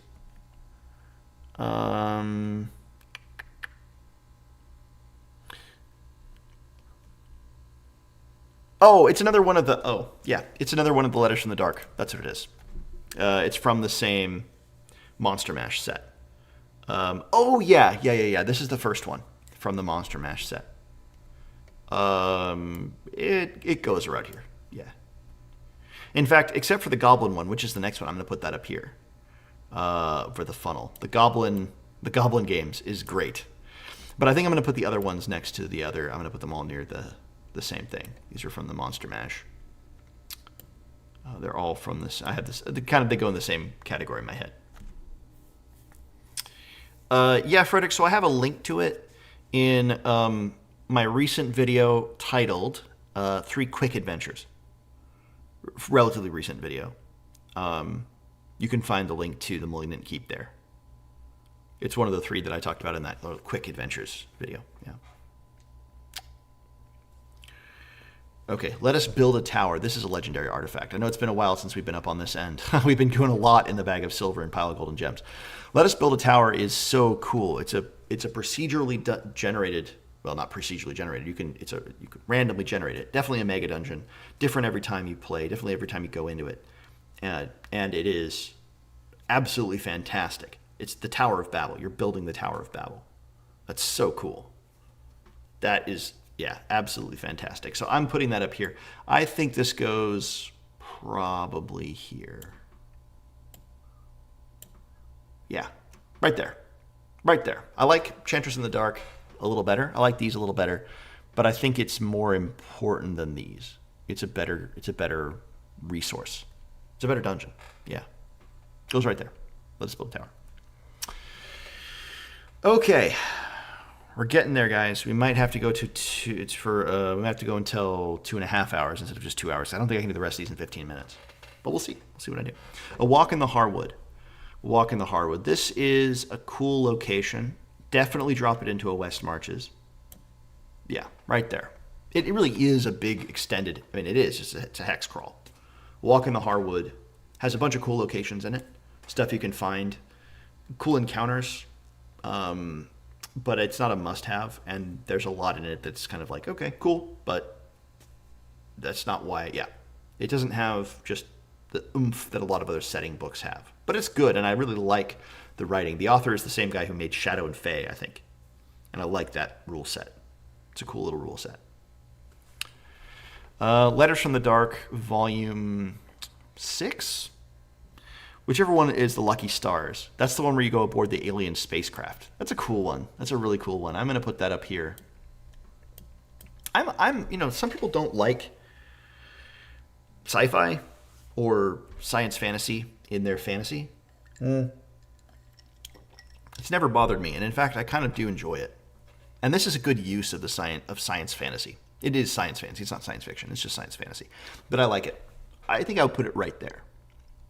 Yeah, it's a +3 magic item. It's well worth checking out. And again, it's Letters from the Dark, so you want to get them all if you play Shadow Dark.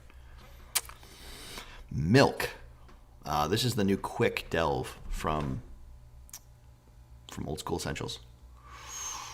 I'd definitely run it, and I would definitely run it as more than a location in a West Marches. So I think it's a pile of golden gems. The question is how high. And I think I would put it right in here. Yes. There. Yep. I'm going to rearrange this just a little bit. I'm putting this down there. There we go. Okay. It's good. The mermaid and the mer king, what do you call him? Merman king guy, merfolk king. The chocolate golems. The chocolate worm. And the chocolatier herself. It's a great adventure. It's a good one. It's not in my mind. It doesn't quite go as high as, Incandescent Grottos or Hole in the Oak or, Holy Mountain Shaker, which are 3 of my favorite. Necrotic Gnome. Is that Necrotic Gnome? Standard OSE official adventures. Large Shire. This is one of the Abbott's trilogy. It's essentially a setting. It has some adventures built in, but it's essentially a setting. I would put this as a town in one of my West Marches or hex crawls. Yeah, like right there. Yeah, Scott, I agree. I totally agree with that. If you flesh it out a little bit, I think it could be a great adventure. I think it would be a lot of fun to play as is, but it's short. And that's what they're going for, right? They call it a quick delve. It's a little too quick, I think. I think they could have built it into a much bigger adventure, and I think it would have been more fun. So, it was too small of a bite. I think it's got a lot there, but it's one of those that would have benefited from being a bigger adventure. There are some adventures where that's not true, right? Sometimes you get an adventure and it's just not true that making it bigger would make it better. But I think this one was one where it would have. Okay, The Lost Citadel of the Scarlet Minotaur. This is the pack-in starter adventure for Shadow Dark, the quick start. Strangely, I've never actually run it. But part of that is because I've never had the desire to. Yeah. It seems cool, but... And I think some people swear by it. Shadowdark players kind of hold it like... Not quite sacrosanct, but it's kind of like a holy... kind of a holy relic. It's like, oh, it's this Lost Scarlet, Citadel, the Scarlet Cinnamon. Everyone plays it. Everyone's got to play it. I don't know. I think it is cool. Maybe I'm just being a hipster when I say that I haven't played it. And, oh, yeah, I haven't played it. Probably being a hipster. I think it's a pile of golden gems. Here. Yes. That's where it goes. For me, at least. It's like, again, standard Shadowdark adventure. So it goes right next to the other one. And I'll give it the edge because it's the Shadowdark adventure. But it is kind of, that's how I think of it. I think some people are like, what? This is a dragon sword. This is a legendary artifact. You got to put it up there. But it's just not that for me. One that is that for me is the Pestilence at Haleth Vorn. That's a dragon sword. This is 5 dragon swords. I think we're going to have maybe 6 or 7 by the end of this, guys. That's a dragon sword. Well, is it a dragon sword? Would I recommend this? No, this is a legendary artifact, but it's the top of legendary artifact. The Pestilence at Haleth Vorn is, I think, my favorite G. Hawkins Gunderholfen thing. Pestilence at Haleth Vorn. The map is a little tricky. You have to figure out the map. But this bang for your buck is, in my opinion, better than Gunderholfen. Now, I really like Gunderholfen, but this is better than that. This is better than Darkness at Nekemte. This is better than the, gosh, what's the other one? The Pits. Pits of something. The Perilous Pits or something. I forget what it's called. It's the other one. This is the best of the whole set so far, in my opinion. Okay. We have an advanced adventure here. Advanced Asian adventure. This is the... Meneptah, the Prison of Meneptah. This is good. Pestilence or Scarlet Scimitar, Ulfhammer? Or Milk, I suppose. He could be responding in the chat. You'll have to let me know. This is a bag of silver. This is, again, I think up here with these ones. Yep. Right in there. Maybe up a little higher. I do like it a lot. It's a good sword and sorcery adventure. The Prison of Meneptah. With a name like that, and the art is just excellent. All of the advanced adventures have great art. Yeah, they're really good. Raiders of the Forlorn God. For me, this is some copper pieces. Although it's good, don't get me wrong. No, well, no, I wouldn't run it. Yeah, I don't think I would run it. It's good, and again, I think there are some people who really like the tone of it. It feels very bleak, and I don't mean like hopeless. I mean, it feels like you're wandering in sort of an empty moor, and it's windswept, and there's not a lot there. It's not really my vibe. And the dungeon's cool, but a little odd. There are some cool things. I'm going to move this up to the bag of silver. I think it's actually, looking at the other adventures I put up here, I think it's probably somewhere like, yeah, it's probably like right in here. Yeah. In fact, I think that's probably more fair. Because it does have the dungeon does have some cool elements to it. Yeah, in fact, the dungeon does have some really cool elements to it. So, okay, that's where I'm going to put it. That's where we're going. Okay, 7 Sealed Spirits. This is another one that I think would have benefited from being a lot bigger. I think I'm actually going to put it right near Milk. I think it's the same vibe in my mind. I mean, not the same vibe at all. Very different vibe, but it's the same overall quality versus size. Great quality adventure. I think if you made it twice as big, it would be more than twice as good. I think there was something, the constrained size of this adventure made it a little bit less excellent. Yeah. Okay, awesome, Ulfhammer, yeah. I should try running it. I really should. Maybe it'll catch me more than I expect.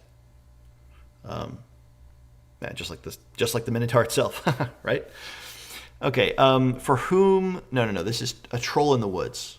A Troll in the Woods. This is the Smoking Worm Monograph Volume 1.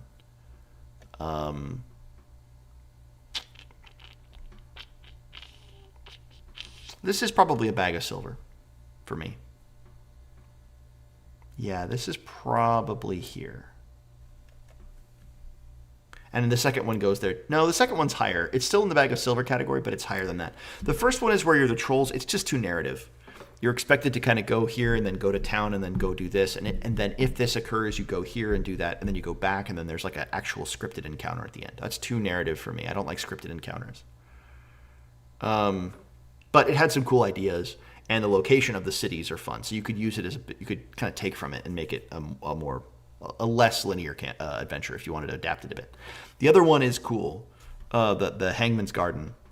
That's where you get thrown into kind of like an you're going to be executed, but you're executed in this weird way where if you can make it through the gauntlet, then you're considered innocent. It's like a trial by combat, basically, or trial by dungeon, basically. And there's some really cool ideas as you travel through the dungeon, as you travel through like the different traps, essentially, that are trying to catch you and kill you.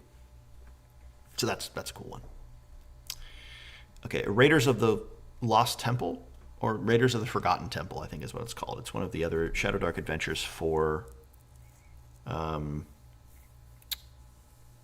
That was one of the official Shadow Dark adventures. I like this one a lot. I think this one goes in Pile of Golden Gems. I think this one is probably like here. Yeah.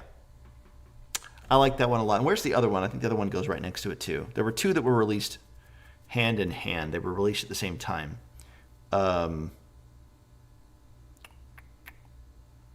One was... maybe I didn't include it on my list. Maybe I think I might have just had them both be the same image. Yeah. Yeah, I must have. I'll put them in the same place. They go in the same place. Yeah, right there. Okay. The Shadow Dark Adventure Anthology by Pickpocket Press. This one is a legendary artifact for sure. So the other adventure anthologies I put down here in a pile of golden gems. I put this one up here in a legendary artifact because I think, with maybe one exception, every adventure in that book is one that I want to run. Yeah, all but one. That's crazy for an adventure anthology.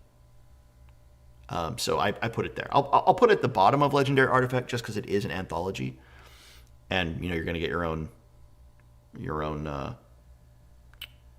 mileage out of it. But I think it's an excellent compilation. One of the better ones that I've seen, if not the best, adventure anthology. The old school Essentials adventure anthologies were really, really good. Volume 1 especially, but this is up there with those. Okay, the Sinking of Cthulhu. This is probably... it's a +3 magic item. I really like this one. I think this probably goes here. Yes. Because it's a cool setting that I would want to go back to several times. I'd want to return to it over and over. Yeah, for sure.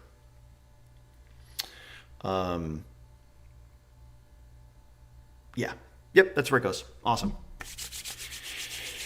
Okay, getting close, guys. We're getting close.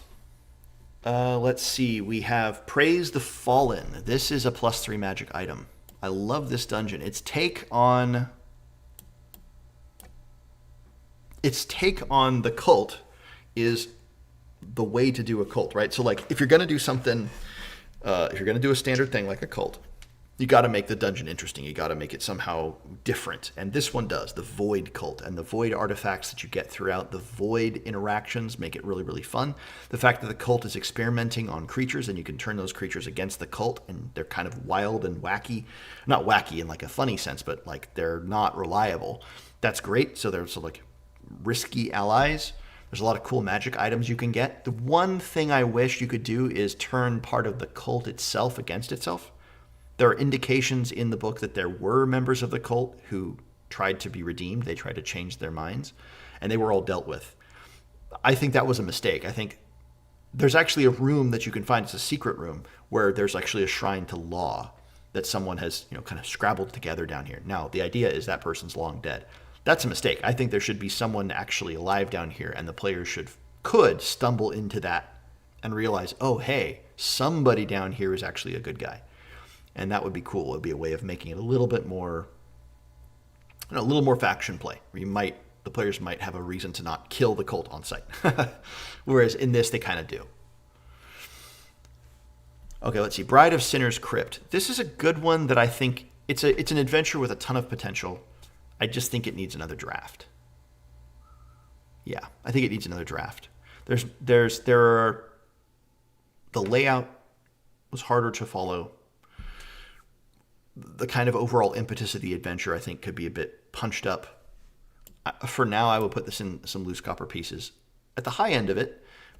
But I would say for me, I wouldn't run this as is. I think maybe one more draft or something like that would make this stronger. Yeah, would make it stronger for sure. Soulblight. This is the Dying Veil. Of the Soulblight, this is not my favorite. This is probably a bag of silver, only because it's an upper end of bag of silver. The other Soulblight is much higher. The base book is much higher for me. And as we're going to see, the Adamant Crown. I'll do the Adamant Crown right now. The Adamant Crown is a +3 magic item. It's probably up here for me, +3 magic item. And right there. Yeah, right there. Soulblight is a cool setting, but the Dying Veil is less interesting to me. There's a lot of cool mechanics there. It's really interesting. You have that timer. The idea that the great heroes have failed and now you're all that's left. That's a cool idea. But in my book, I think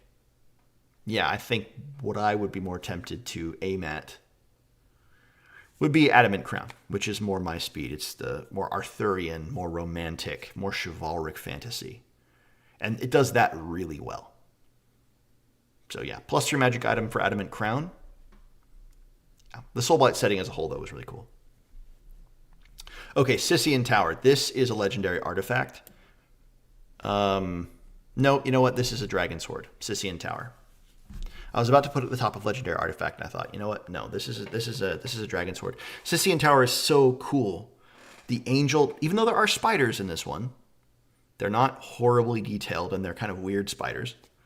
And you don't see them burrowing into people's heads. But the idea of a time angel, the idea of a museum of time, essentially, where everything has been gathered from these various timescapes, and the angels just kind of thought they were fun, and has been messing with things that are kind of even beyond her, and now she's paying the price, and everyone's paying the price, and you have to fix that. That's so cool. The time mechanics with the tower and the surrounding world, also cool, but it's just a great dungeon. No, Scythian Tower is one of the better dungeons that I've read in a long time. That's why it's going into Dragon Sword. I think every GM should read it. And I think most people should run it. If not everybody. It's another one of those ones that makes me want to kind of put things aside to run it. And that's a good sign. I think I'm going to put it above Gatehouse on Cormac's Crag. I think it's right there. Okay. Sunken Temple of Set. I wouldn't really run this. First of all, it's for 5th edition, which I don't really play much anymore. And the power level is just so absurdly high. It's got some cool ideas, but I don't even think I'm going to put it that high on this list. Yeah, I'm going to put it there. Sunken Temple of Set. Yeah. It's not really fair to compare it. I mean, again, it's the only 5e thing I've reviewed all year. So the power level is just off for me. Yeah, Ulfhammer. No, that's fine. I was expecting to be up till about 1 o'clock for me, and it's only 12:15, 12:13 for me, so I've still got about 45 minutes left of juice in me before I really start to crash. So I don't think it'll take 45 minutes to go through the rest of these. But I'm probably going to spend a little bit of time at the end just kind of rearranging and talking a little bit, so no need to hold back. You're all good. Okay, this one is... Oh, gosh, I can't remember its name. Final Vow? Something Vow. I think it's Final Vow. Yeah, I think it is. This is a whole set of books coming out. I think the third one is currently being kickstarted or just finished its Kickstarter. I think this is, in my mind, this is like the definition of Bag of Silver for me. I don't think I would run it, but there are tons of cool ideas that I could take and put into a West Marches, and I probably would. So this is like right at the border between Pile of Golden Gems and Bag of Silver. I think the next West Marches I make, if I do one, which will be who knows how long in the future, I would be tempted to come back to this and make sure I include some of these dungeons in that. Because they're cool dungeons, they're useful, they have a good tone, they're interconnected a little bit. You could connect them pretty easily. So that's what I would say for this one. Yeah. Okay, so that's actually a perfect place for it. Okay, here's the second of the Abbott's Moor trilogy. I think this probably goes like here. Yeah. Above Bitter Peak, but below Abbott's Moor itself. Somewhere in there, yeah. This is called Steel Hollow, I think. It's a good one. It's a cool desert. If you're going to run a desert somewhere, then getting some of the tables and things from this would be useful. So yeah, it's a pile of golden gems. I would be more tempted to run it on its own than Bitter Peak. Yeah, certainly. Okay, the Chateau Among the Stars. This is my favorite of the adventures from that same creator who did Inside the Everflowing Curtain and A Stinking Suspicion. This is probably here. There. Yep, that's where it goes. It's a great Shadow Dark adventure. A lot of cool ideas. The location itself is fun. Kind of a floating chateau in space. I like that idea. You can have a very cool visual with that. And the dungeon's really, really well laid out. Open. You get tons of choices. You can basically go anywhere. It's like, in that way, it reminds me of The Waking of Willoughby Hall. In fact, I'm sure there was inspiration. I don't know, but the manor looks like it was inspired by The Waking of Willoughby Hall. Maybe it was just inspired by the way that houses are actually laid out, or manor houses are laid out. But you can basically get to any room from either door into the place. So you can get lots of different paths through the dungeon. Okay, this one is another one of the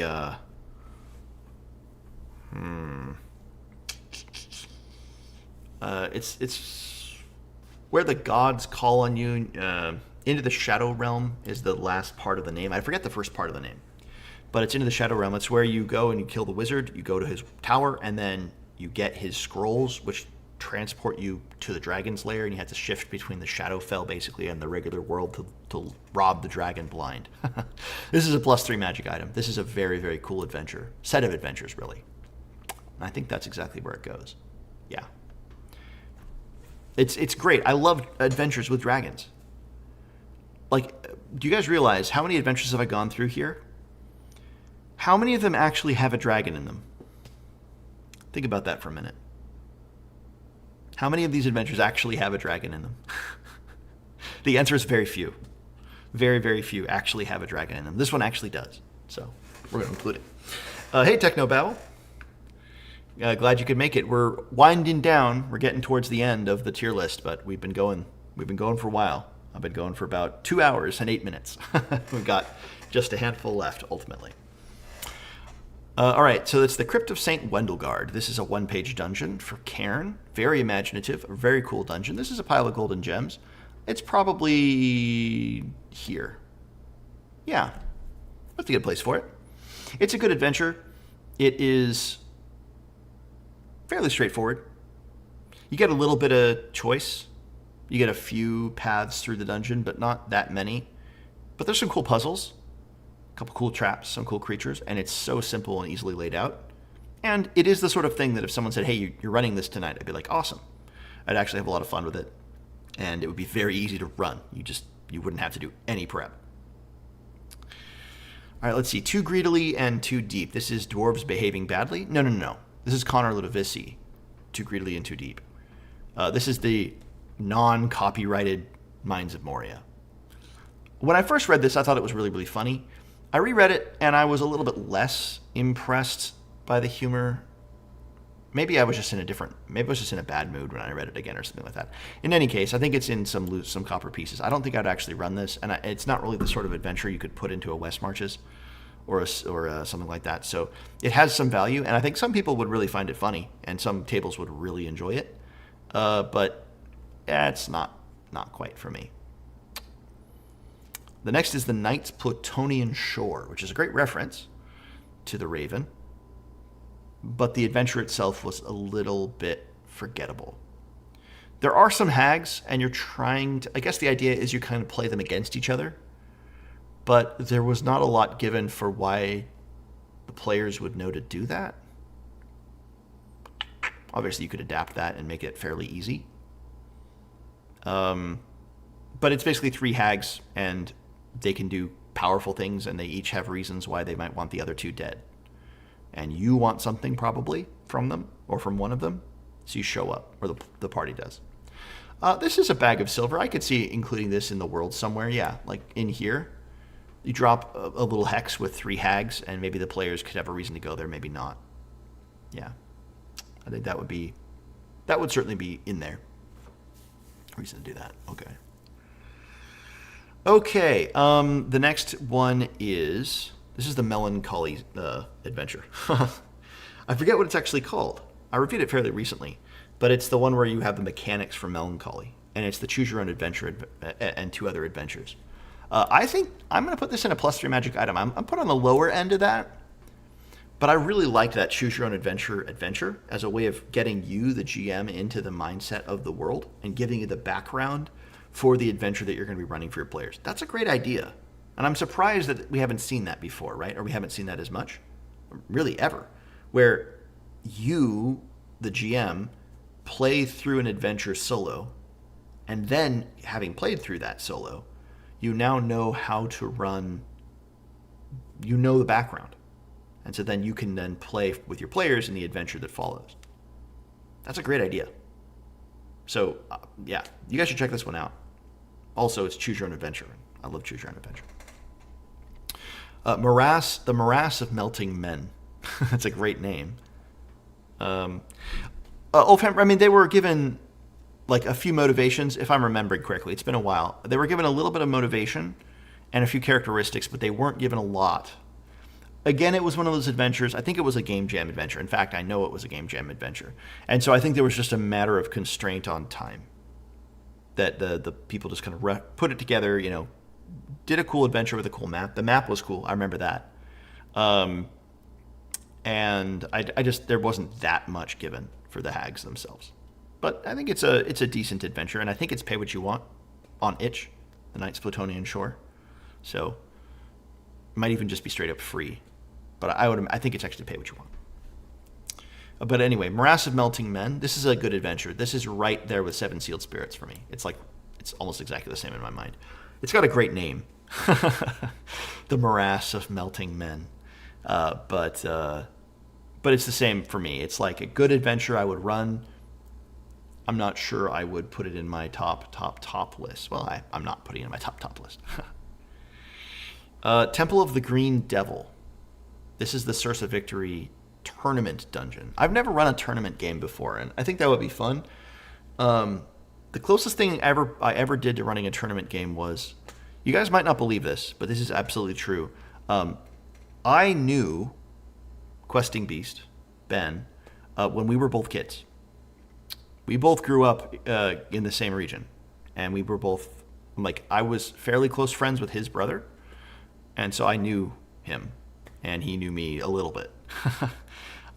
And so I played D&D with him once, and I was running the game with my other friend. I was helping him run, because there was like 12 players that all wanted to play.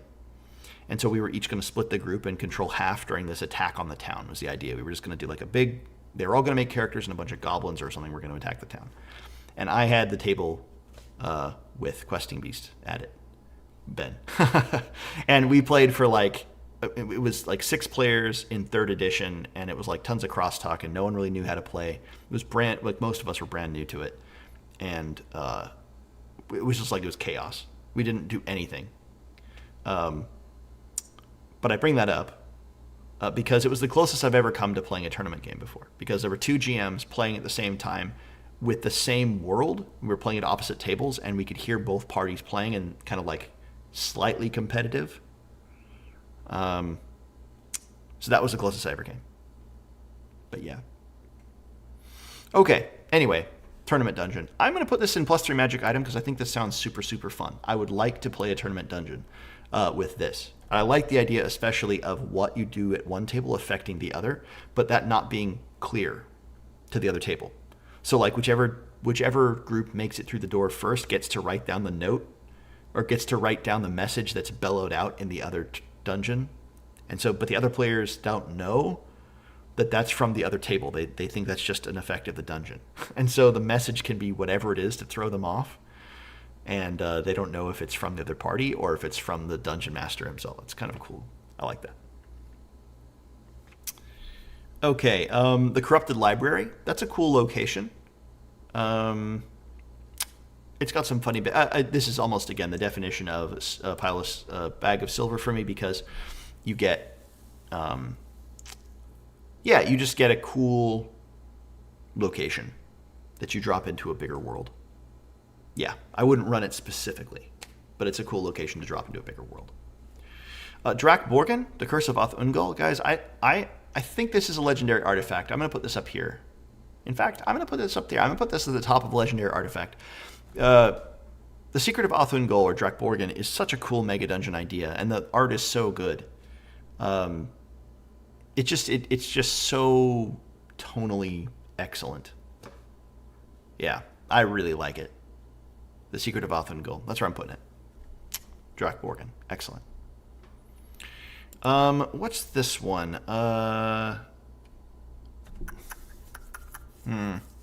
This is another one of the advanced adventures, but I can't remember the name. I don't remember the name of this one. TCT. That's what I've written down in the sort of for the file image. TCT. I can't. The something. The Cursed Temple. It could just be something like that. I honestly don't remember. That's a bad sign. I did review this on the channel. I talked about it. I just don't remember it at all. For that reason, I'm going to put it with the others' adventures that are like it. I know the kind of adventure that it is. I mean, I shouldn't say I don't remember it at all. I remember that there's a sort of like it's an island adventure. You're sailing to it. There's a sort of a jungle, and then there's a ruin. And for that reason, again, I'm going to put it with these other ones that are basically like that, like here. Because I think it in my mind, I just categorize it right with those. Yeah. Okay, the Antrim of Chrysothul. This is a cool one, and the creature's really creepy. The creature's really creepy. I'm going to put this down here. I'm going to put this like right here. It's like right with it consumes. It would also be... It's something I would run also on sort of a creepier night if I were feeling like I'm playing a kind of creepy adventure. And it's a really good one. It's got a couple of really cool magic items. I remember that were fun and would be fun for your players to get. So I'm going to put it there, the Antrim of Chrysothul. Okay, Tiny Fables. This is a Dragon's Hoard. Tiny Fables is so delightful. It's also a Mouse Ritter, so again, it's not going to be easily adaptable to your game of choice, but I think it's so good. Tiny Fables. I'll put it at the bottom of Dragon's Hoard simply because, again, it's not the sort of thing that compares very easily. Mouse Ritter doesn't compare very easily to other games because it's hard to adapt, but it's so good. You get the house on the hen's legs, the witch's hut, but the witch has been transformed into a spider and she's hiding out in the attic, and the whole place has been taken over by the Fox Queen and her rat minions. That's so good. The dungeons here are excellent. The little teapot village on the lake. Yeah, no, that is really, really cool. Oh man, makes me want to play it. Again, what you guys will notice is that everything in the Dragon's Hoard, at least for me, makes me want to play them. It makes me want to skip whatever schedule I have and like play these instead. That's how I feel. Even the things in the legendary artifacts here don't make me do that. I like, these are all excellent and you guys should get them. But the Dragon's Hoard, I'm like, man, maybe I'm wrong. Maybe I shouldn't be playing Dolmenwood. Maybe I should be playing these, these 6 adventures. Okay. The Barrow of Belogrim. This is a high bag of silver. It's a really cool location. Yeah, I think right there is probably a good place to put it. Maybe here. It's a cool location, and it's a cult in a barrow. So again, we've seen both of those things a lot. But again, this one does them slightly more interestingly than other cults in Barrows we've seen. There's NPC interaction, the cultist who doesn't really want to be there. There are intelligent spiders. Once again, there's tons of spiders in this. And you can talk to them. And they have desires and they're a faction as opposed to just being giant spiders. That's cool. I like that way more than just being like, oh, it's a tomb infested with giant spiders. A tomb infested with giant spiders that can talk and have interests, that's more interesting. The Copper Circle. This is a +3 magic item. This is a high +3 magic item. This is like right here. I love this one. I just saw this one recently. I did a review on it. The Copper Circle is a fantastic adventure. It's funny and it fits the tone of. It fits the tone I like. And like the idea that you're inside a massive Tensor's floating disk. That's really cool. And that there are littler Tensor's floating disks floating around Tensor's floating disk. It reminds me of that meme. We heard you like Tensor's floating disks. So how about Tensor's floating disks inside Tensor's floating disks? All right, Caverns of Carnage. This is another Game Jam adventure for Shadow Dark. I'm going to put it down here. I think it's like this for me. It's some copper pieces. It's a fine dungeon. I just wouldn't run it, and there's an element of time to it that makes it so that I wouldn't put it in West Marches either. Okay, guys, we're on the very last line. We made it to the last line here. All right, we can do it.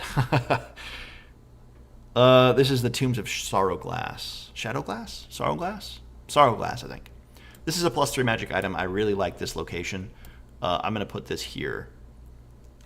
Yeah, that's a good place for it. It's a really cool adventure. Really cool idea. Someone in the comments of that video said it reminded them of a Catan. Yeah, you roll the 2d6 to see where the initial broken glass and therefore second entrance to the dungeon is. I think that's really cool. No, not a lot, Ulfhammer, for a couple of reasons. First of all, Mouse Ritter just not a lot of interest in it for most people. It's for a very specific group of people.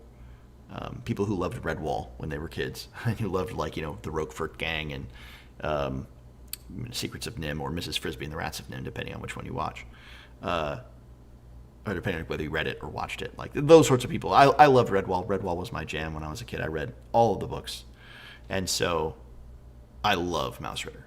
I love it, but I recognize that it's not everybody's thing, so I haven't reviewed very much of it on the channel.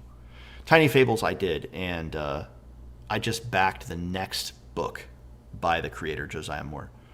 He's making a new thing, and I'm just so excited when I saw that he was making something new. Actually, he hasn't yet released it. It's on BackerKit, and I don't think it's out yet. The Sisterhood of the Sightless Eye. This is the Medusa cult. This is really cool. This one is a pile of golden gems, a high pile of golden gems. This is up here. The idea of a blind sisterhood who serve Medusas. That's so cool. Right? That's a great system. And it's a great sword and sorcery adventure, too, out in the desert there. So that's a great one. We have two very similar adventures here. One is the Old Blood. That's this guy.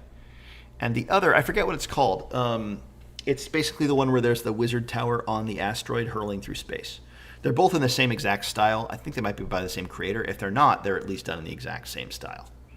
The Old Blood is cool. It's an extended murder mystery over a city, and I talked about how I feel about murder mysteries, so I am going to put it in some copper pieces, but it's a good one, and if you are interested in a murder mystery, and actually a cool, well-developed city, it seems, then you should check that one out too. But the other one, I forget what it's called, but it's the one where, again, there's the wizard's tower on an asteroid hurling through space. That's really cool. And for the location alone, the dungeon itself is pretty simple. So I would say lower end of pile and golden gems, maybe somewhere like Steel Hollow. Yeah, right there, probably a good place for it. Okay, the Corpse That Love Built. This is exactly like these. Yep, it's a pile of golden gems, lower end. Played on a scary night. It's the one where it's Castle Frankenstein, or Dr. Frankenstein, right? There's a giant, except this one's a giant Frankenstein's monster that's being built. The Corpse That Love Built. It's a good one, but it's got that horror comedy DCC tone. Gardens of Yin, this is another legendary artifact. I think this is right there. The Gardens of Yin are so good. Oh, man, do I want to put these in a Dragon's Hoard? No, I'm not going to put it in a Dragon's Hoard only because I think it's tonally specific. Yeah, good, David. Yeah, I mean, I'm glad you like them. Coursera is that would be my Ennie's choice. At least at this point, I haven't yet finished my list. Again, part of the reason I'm going through this is to help me develop my, actual top 10. But right now, I think this is definitely up there. And Coursera is, if it's not number 1, it's got to be number 2. But I think it is number 1. I'm looking at what's coming up, and I don't think there's anything that's going to displace it. Yeah. It's number 1. And Howlith Thorn is excellent, obviously. I would include that in my top 10, which I think I am going to end up including it in my top 10. Okay, the next is Castle Gygar. This is probably a... I'm putting this with the other adventure anthologies because I think of it that way. It's like Dwimmermount or the adventure anthologies in that I would take from it. It's a mega dungeon, and it's a cool mega dungeon, but it's not something I would ever want to run. If I'm going to run a mega dungeon, right, I'm going to run Coursera or Castle Centillin again, or I'm going to run Drakborgen, or I'm going to run Let Us Build a Tower, or Castle Zoazon, or the Ghost of Zoazon Mountain, or Ave Nox from my last tier list. There's other things I would run. Castle Gygar, Dwimmermount. I'm just not going to run those as mega dungeons, but I could take from them, floors from them, and use them in my campaign of choice. I could definitely do that. Okay, Tomb of the Serpent Kings. This is a great starter adventure. I think this is something that everybody should read through. I don't know if everybody needs to run it, every GM, but I think every GM should read through it. I don't think every GM needs to run it. Yeah, but I think they should all read through it. Because it does, quote-unquote, train you how to run OSR games, and it trains the players how to play OSR games. And I don't know if training is the best approach. I don't know. That's another question. That's another debate to be had, whether you want to, quote-unquote, train your players. I don't know if that's the right approach to the gaming experience. But if it is, then this is the one to use. So I'm going to put this in a +3 magic item because everyone should read it. Everyone should grab it. And it's a free, or if you want to get it in physical form at cost, great dungeon. Yeah. This next one is the Rot Beneath Winterbrook. I can tell. I remember seeing the little trees there. You can't see it in this image, but there are faces and claws in the smoke. This is like Large Shire for me. I would run this like I would run Large Shire. Where was Large Shire? Bag of Silver. Here it is. Yep, it's like right here. Yep. Solid good. Solid good. Okay, the Tower. The Tower is cool. It's a puzzle dungeon. I think this is like here. The Tower is full of really cool puzzles. It's a great book to mine for your dungeon of choice and to take a room or two and put them into your dungeons. I don't know if I would want to run it fully, but I could see running it fully, and it would be a great night of gaming. It would be memorable, but it would be definitely like a specific thing. Hey, we're going to run a puzzle dungeon tonight, guys. There are riddles that actually require the players to think instead of just their characters. In fact, it's mostly a challenge for players, not for characters. The players have to figure it out. Tower of the Outer God, or this is the one. It's basically just Conan the Barbarian, Tower of the Elephant, but in Shadow Dark form, which I love. I'm going to put that as a low +3 magic item. That was by Throwy Games, Tom Wilson. This is his best, in my opinion. This is his best adventure. I mean, it's just Conan. It's just Conan, Tower of the Elephant, even with the giant spider on the top level. It really, all the way to there. It's expanded a bit. I shouldn't be reductive. It's expanded a bit, too. There's also a dungeon beneath it. But other than that, it's just a take on that Conan the Barbarian story. So, that's cool. I love that story. And I think it's a good dungeon. But if your players know that story, then they're going to be like, what? Are we just playing through the thing? right? Like, it's one thing to play in the world. Like, it's one thing to play in Middle-earth. It's another thing to play the Lord of the Rings story. It's one thing to play in the Star Trek world, but it's another thing to play through the Wrath of Khan, right? Like, and I feel like that's the same thing here. It's one thing to play in the world of Hyperborea. It's one thing to play with the touchstones of Conan the Barbarian. It's another thing to play through the stories. And that's what this one is. It feels like you're playing through it. So anyway, leave that aside. But it's a good dungeon. So if your players don't know it, then I would say run it. If they do know it, I would maybe say don't. The Sphinx is, again, definitionally a cool location to put into a dungeon, into a world. It's a cool dungeon. I would never build a campaign around it. I would never run it on its own. But very good if you're going to place it into a world. If you have a Sphinx, if you have a desert campaign, or you happen to have like a Sphinx, maybe it's even like just in a regular, like forest area. And you're like, wow, this is some weird ancient ruin. You can put it in there pretty easily. Upon the Corpse Road. I just reviewed this recently. I think this is actually a fairly high +3 magic item. I think this is probably somewhere in here. Yeah. Even though, again, it's not my particular flavor. It's not my particular taste. Upon the Corpse Road is really cool looking. It's got some great ideas. And by the way, the creator reached out after I reviewed it, and he changed the adventure to fit what I recommended.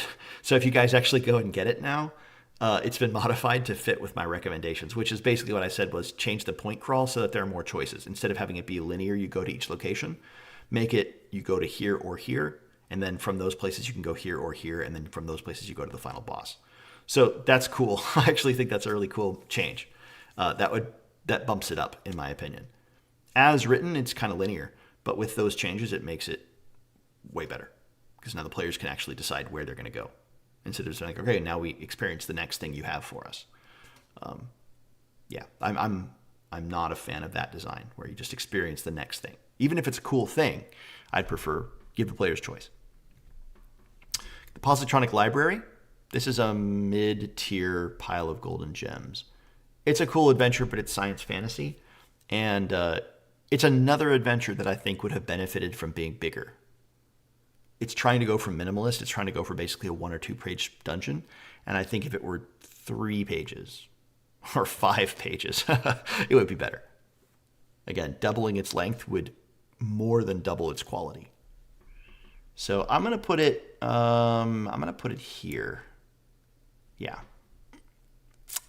No, I'm putting it under here because I think these are more applicable universally. These mega dungeons are more useful. This is a little bit lower in that regard. But I think this is a good place for it. Okay, the Sorcerer's Enclave. This is a fantastic... It's not really an adventure. It's kind of cheating to put it on here. I'm going to put it at the bottom of Legendary Artifact because I think it's one of the most inspiring books that I've read last year. It's a location. There's sort of an implied adventure because by the end of the book, the undead... So the idea is you're going through a sorcerer's school, a school for wizards. But you're really just getting cool art and descriptions of each of the different wizards and the parts of the school. It's almost more like, it reminds me of like an old storybook or something. But by the end, as you go through, the things start to go wrong. And by the time you get to the last few pages, the undead guy has started to go bad. The necromancer has started to go bad. So there's an implied adventure, an implied villain that you could, if you wanted to turn this into a location in a dungeon, you would have. But you'd have to do a lot of work to make this into a dungeon. So it's not really on the list fairly, but I'm putting it here. I'll put it at the end of Legendary Artifact. I recommend everybody get it, the Sorcerer's Enclave, but it's more of like a cool art book with inspiration than it is an actual adventure. Okay, the Toymancer's Folly. This is a cool adventure. I think this is probably low +3 magic item, maybe like right here. Yeah, that's probably a good place for it. Toymancer's Folly it's really creepy, but it's something that I would go out of my way to run, especially around Halloween. If I were going to do like a sequence of scary adventures leading up to Halloween itself, I would probably run... On Halloween itself, I would definitely run the Very Merry Shadowween. I'm going to try to run that this Halloween. But in the days leading up to it, like 2 or 3 days before, I would try to run this, Toymancer's Folly. All right, you got a creepy, cursed set of toys that are forcing a dude to kill people and trap their souls. And yeah, it's good. This is just called the Chateau. Last 5, guys, last 5. This number 5 from the end. This is the Chateau. It's the adventure from the Zweihander second edition book. I'm going to put it in loose copper pieces. Not only is it arachnophobic, but it wasn't my vibe. There was a lot of narrative, like you go here and then you're going to do the next scene. It's scenes, and I'm not a huge fan of games that go scene by scene. So yeah, that's right. I'm going to put it down there. This one is it's another one of the advanced adventures. Oops, I'm going to look through here. Where is it? The Sarcophagus Legion. That's what it's called, the Sarcophagus Legion. This is really cool. Sarcophagus Legion, whoops. I'm going to put it up here, +3 magic item. It's like Woodfall, Caverns of Shennog. It's like right here. This is a great one for Sword and Sorcery campaign. The Sarcophagus Legion, I would recommend you guys check out. It's cool because like you start off in the desert, and the desert really does add to the adventure. There's a sort of a caravan that's been raided, and the local kind of like merchant prince guy he's lost one of his wives who's been kidnapped by these evil snake dudes in their cult out in the desert. You got to go rescue. It's very, very Sword and Sorcery, right? It's very, very Conan. It feels very in tone and flavor. It's a great one in that regard. Okay, The Weird That Befell Drigbolton. This is a funny adventure. If it were not in Dolmenwood, I would rate it much higher. And I don't know if it is in Dolmenwood anymore. I don't know. There's some indication that it is, but this was from the Wormskin days, and the tone of Dolmenwood has shifted significantly since this adventure came out. So I don't know if it would ever actually fit in Dolmenwood anymore as this. So I'm gonna judge this not as a Dolmenwood adventure, but as an adventure in its own right. And given that fact, I'm going to put this up in +3 magic item. If I were to judge this simply in Dolmenwood, I think I would say no, I don't like it that much. But given that it's not in Dolmenwood anymore, I'm going to put it right here. It's right around Let Us In and Whiskers in the Wind in terms of its quality, in my mind. But I think it's like what Let Us In is how I would think about it. It's a weird adventure that your players are going to remember for a long time. But it's not a Dolmenwood adventure. It just does not fit that world.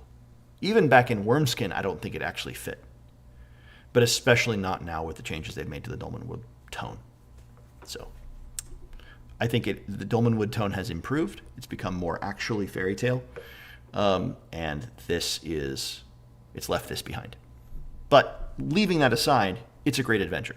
It's flavorful, it's creepy, you get the weird effects of the meteor and the goop that everyone's eating. It's good. It's good.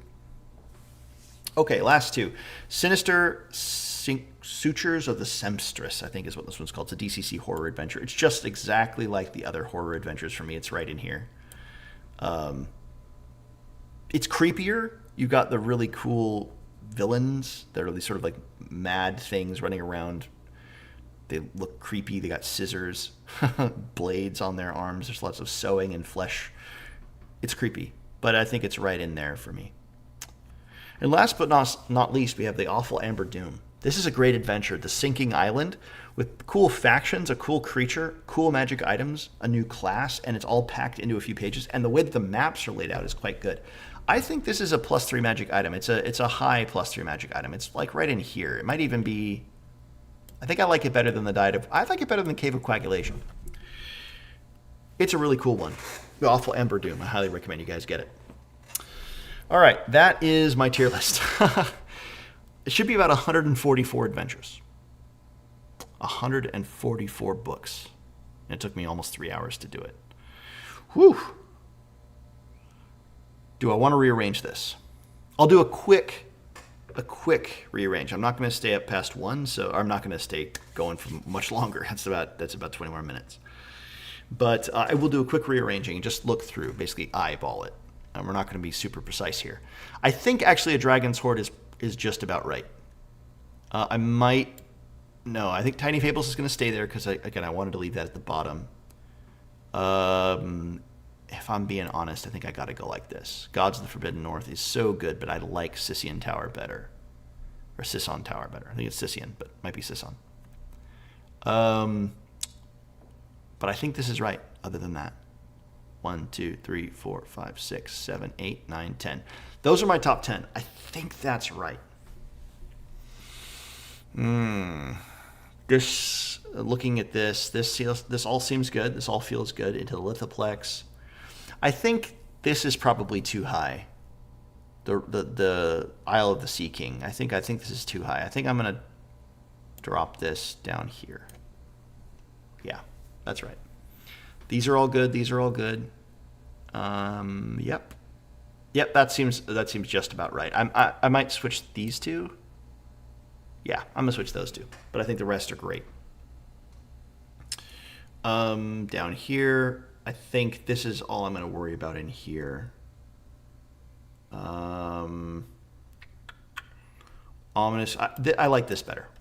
Awful Ember Doom is, I think, my favorite of the +3 magic items. I think that's better than Cave of Coagulation. These are close. These are all so close, man. Okay, look, can I just pause for a moment here, guys, and think about this? Let me read off this list of adventures for you. Awful Ember Doom. Ominous Crypt of the Blood Moss. The Diet of Worms. Cave of Coagulation. Whatever the instrument one is called. I always forget what it's called. The Copper Circle. Darkness at Nekemte. Praise the Fallen. Adamant Crown. Upon the Corpse Road. Those 10 adventures. Just get those 10 adventures and you're going to have an amazing... That's an amazing sequence of games. Short adventures that you can play very, very... Well, Darkness at Nekemte is a little longer, but... Okay, Mark, yeah, so you weren't as big a fan of that one. I like that one a lot. The layout's different, especially once you get to the map. Like it is just like a kind of a region instead of like a particular one. But I really like those. I really like those maps, I have to say. But that seems right to me. That's a good sequence. And man, all of these are great. I mean, I shouldn't be surprised. These are my +3 magic items that I like, so I shouldn't be surprised that I like them all. But this sequence right here is like the highlight. Even though it's not the top tier, it's like my favorite sequence. So yeah, I think this is good. I think this is really, really good. The +3 magic item set. All of the pile of golden gems. You know what's surprising to me, and I think it's right. Ankheg, I put it first, pile of golden gems top, and it stayed. And I think it deserves to stay there. Which is funny. It was the first one that I put there and nothing else passed over it. But I think it's exactly right. Ankheg is the best of the pile of golden gems, in my opinion.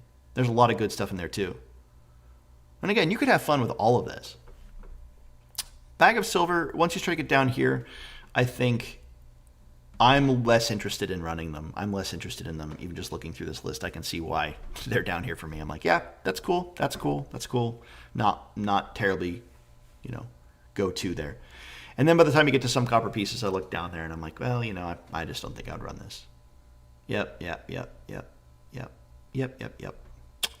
All right. That seems good. I will post this video after this. Thanks, everybody, for hanging out. Did anybody make it all the way? 3 hours with me? I think Ulfhammer, you were here for most of it, at least. You were commenting throughout. That was pretty awesome. Frederick was here for much of it. I don't know if he's still here. But yeah, we made it. Thanks to everybody who watches this, either who's here live or who watches this in future. Thank you for checking it out and for being with the channel and for hanging out with me and letting me be a part of the whole community. It's just been super, super, super fun. Awesome, Frederick. Thanks for making it, man. Yeah, this has just been super fun for me. A great experience getting into YouTube and all that stuff and getting to talk to you guys. I'm going to try to do more of these live. Awesome, Agile. You made it 2.5 hours. That's awesome, too. You guys are champs. That's great. So I got to do talking. I got to talk. I love talking, as you guys can probably guess. And so for me, it was just the time passed really, really fast. I can feel that I'm getting tired now, but I didn't really notice as I was going through. It just kept coming along.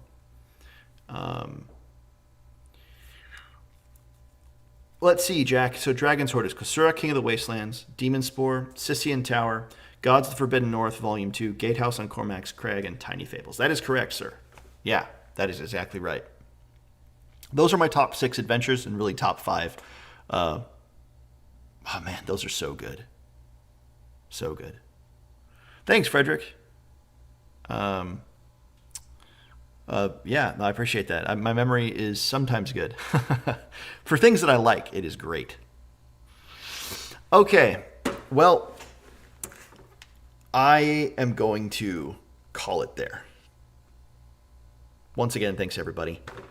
I will be posting at some point a flip through and review of my top 10. That'll actually be on September 9th, which is my official 2-year anniversary on the channel. So I'm going to record that video at some point where I actually flip through the top 10, talk about them a bit, and then actually that'll be my actual celebration. But this has been super, super cool. Oh, awesome, Jinx. Glad you could make it. Glad you could. I'm glad you joined the live channel, the live stream. And I'm glad that you like the channel. Okay, awesome. Well, again, I'm tired. I'm starting to ramble more than I was before because I can feel I'm getting tired. So I'm gonna let you guys go. Have a good night, everybody. Thank you once again, and I hope you all have a great weekend.